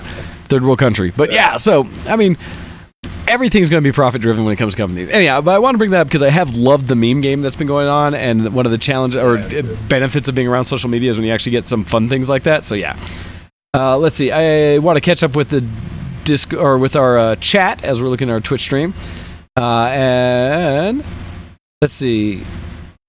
What I see stuff talking about with Copy talking about, hey, people wanting to potentially come out to DragonCon next year, which I'm totally down with. As well as saying AN isn't even that good. Well, it is. It's tons of fun. AN's great. And I can't read the text in the other one that was asking what programs we're using, but thank you, Handa, for fielding that. And I asked it a little bit that, yes, we use Discord and OBS to stream right now. And then Handa followed in with saying, got real pissed off at the charcoal industry, so I'm inviting my friends over for a barbecue. Ha! That's entertaining. Good on that. Also, it's great to have seen that Kuro jumped in. He was talking a little bit about Canon and Nikon full-frame mirrorless cameras that are coming out, and we'll have to see. I think a lot of the interest I've seen on that is, and I don't know how you feel, Ken, that probably wait for the next generation because they're still figuring those out. But hey, if people I don't really understand the technology behind it, to be honest. Like, normally I do. Okay, I understand how current cameras work, mostly, right? In terms of, because I learned it in my computing courses, right, over the years. I know how they work on a computing side of things. Mirrorless technology, I haven't looked into the slides. Oh no, so mirrorless is super simple, Ken. Take your SLR that you have and take the viewfinder off it. That's all it is. So what it does is, because currently with viewfinder, the advantage of a mirror or a regular SLR is that you can look through the viewfinder, and using a mirror, you're looking directly through the path of the light coming into the sensor, so you see what's in the lens. And a mirrorless, they just take all of that out. So they take the mirror out, they take the viewfinder out, and what they're relying on is the actual digital screen on the back. And so instead, it actually makes it faster and lighter because they get rid of all that extra space. And so you're simply... I don't like that. So it's less features. Well, so what it is they've decided in this sense that you can get a more compact camera because you don't need that extra path for the viewfinder, that they can focus on just providing a good, clean image to the sensor. And when you're setting it up, you now have your screen. They hopefully invest in a little nicer screen on the back that is a live view the whole time. And so now you just use that like a lot of people are doing anyways with some of these cheaper cameras to view what you're going to be shooting. So there is that purist discussion that, but I want to see what exactly, like optically, what my lens is going to see, which is what an SLR is for. But so many people don't do that they realize there is a market where you can get the quality of an SLR, but without the extra size. Okay, I see the benefit, but I mean, especially doing things like sports photography, you're running around a lot of war photography, makes a lot of sense. Yeah, and you still have the lenses. That doesn't appeal to me. I like seeing the real thing through the viewfinder and then changing my settings to the real thing, right? It is. I would say that's kind of that purity argument, that thing that what we're used to and comfortable with. Because I could see the other side. Because even when you do look through the viewfinder and you shoot it, you don't know what your results are like until you get it on the full screen. Because even then, you're like, I think that was in focus because I saw it through the viewfinder, but until you actually get it back and look at the full image. And Kuro says, like, yeah, they have electronic viewfinders that are super high res, so you still have a viewfinder, but it's not optical. But in the sense, what it does is it makes a lot lighter bodies and a lot more compact cameras that still give you the full quality of an SLR sensor. So that's the kind of the in-between scene, and it's kind of a compromise between point-and-shoot cameras and SLRs. It's kind of an in-between market. So anyhow, those are coming out. I just don't agree with it from. Oh, I am not interested in it, but I think it is interesting as a whole. So, yeah, that's what those are. Anyhow, we have reached the top and end of our show. So, hey, everybody, we're going to wrap things up here. Hopefully you've enjoyed our discussion. Please, if we missed anything that you wanted us to talk about, feel free to email us in at showx@vtwproductions.com. We check that every week, and we'd love to hear from you both what you've been doing for Geek Cred and things like that, as well as what's been going on in the industry, what games are out there, what media, what things that are geeky that you would like us to bring up for all of you. We like to have this discussion with you and not just talk at you the whole time. With that, absolutely. I mean, yeah, and as well as you can also participate in our Reddit channel, which is ShowX, I believe, right? Or is it? Yeah, on Reddit. Chatting there because we checked that as well, although I freely admit I did not bring that up today. As I was trying to get everything else back together. But with that, I will let Ken otherwise drop us out for the week. Sure, check us out on twitter.com/VTWShowX, twitter.com/GoHex, and twitter.com/DocDev for the show, for myself, and for Mr. Wayne. All of our Twitter accounts. Follow us on Facebook, ShowX there. That's much appreciated. Send us some emails to showx@vtwproductions.com. Tell us what your geek cred is, and we'll read it out on the show. That's always good fun. And we've already mentioned the Reddit, and support us on Patreon. That's a biggie. That's how we pay for, especially things like right now where we've got issues like technology issues with the microphone dying and needing repairs, eventually be replaced. That comes out of this ShowX fund, and that's funded through Patreon. Patreon.com. I'll make sure this is correct because this is really important right now. Oops, I spelled it completely wrong myself. Patreon.com/ShowX. Is that right? ShowX. Yeah, Patreon.com/ShowX. 7, which is fantastic. We really appreciate that. The minimum amount is $1 per month, and that's fine. Which, like, as you've just do $12 a year, that's great. As you've seen, if you do $1 a month, you're already doing as much as a quarter of what we make already. Yeah, exactly right. It's very well. Actually, that's not quite true. But Well, it's close. very much Close. Well, we're actually on $29 a month, right? Which is a fair little chunk. So $1 per month would be a 29th, right? Hey, that would round us out. Now, we'd round us up to 30, though. And when we have technology problems like this, it makes us very glad that we have a bank of money that's been building up that we can spend on this kind of repairs. So, yes, very much appreciate. That way, as quickly as we can, we'll get Ken back into good quality. Yeah, hopefully next week we will see. All right. With that, thank you very much for having me on the show, sir. And thank you for hosting, as always, with all the technical issues and such. We appreciate it.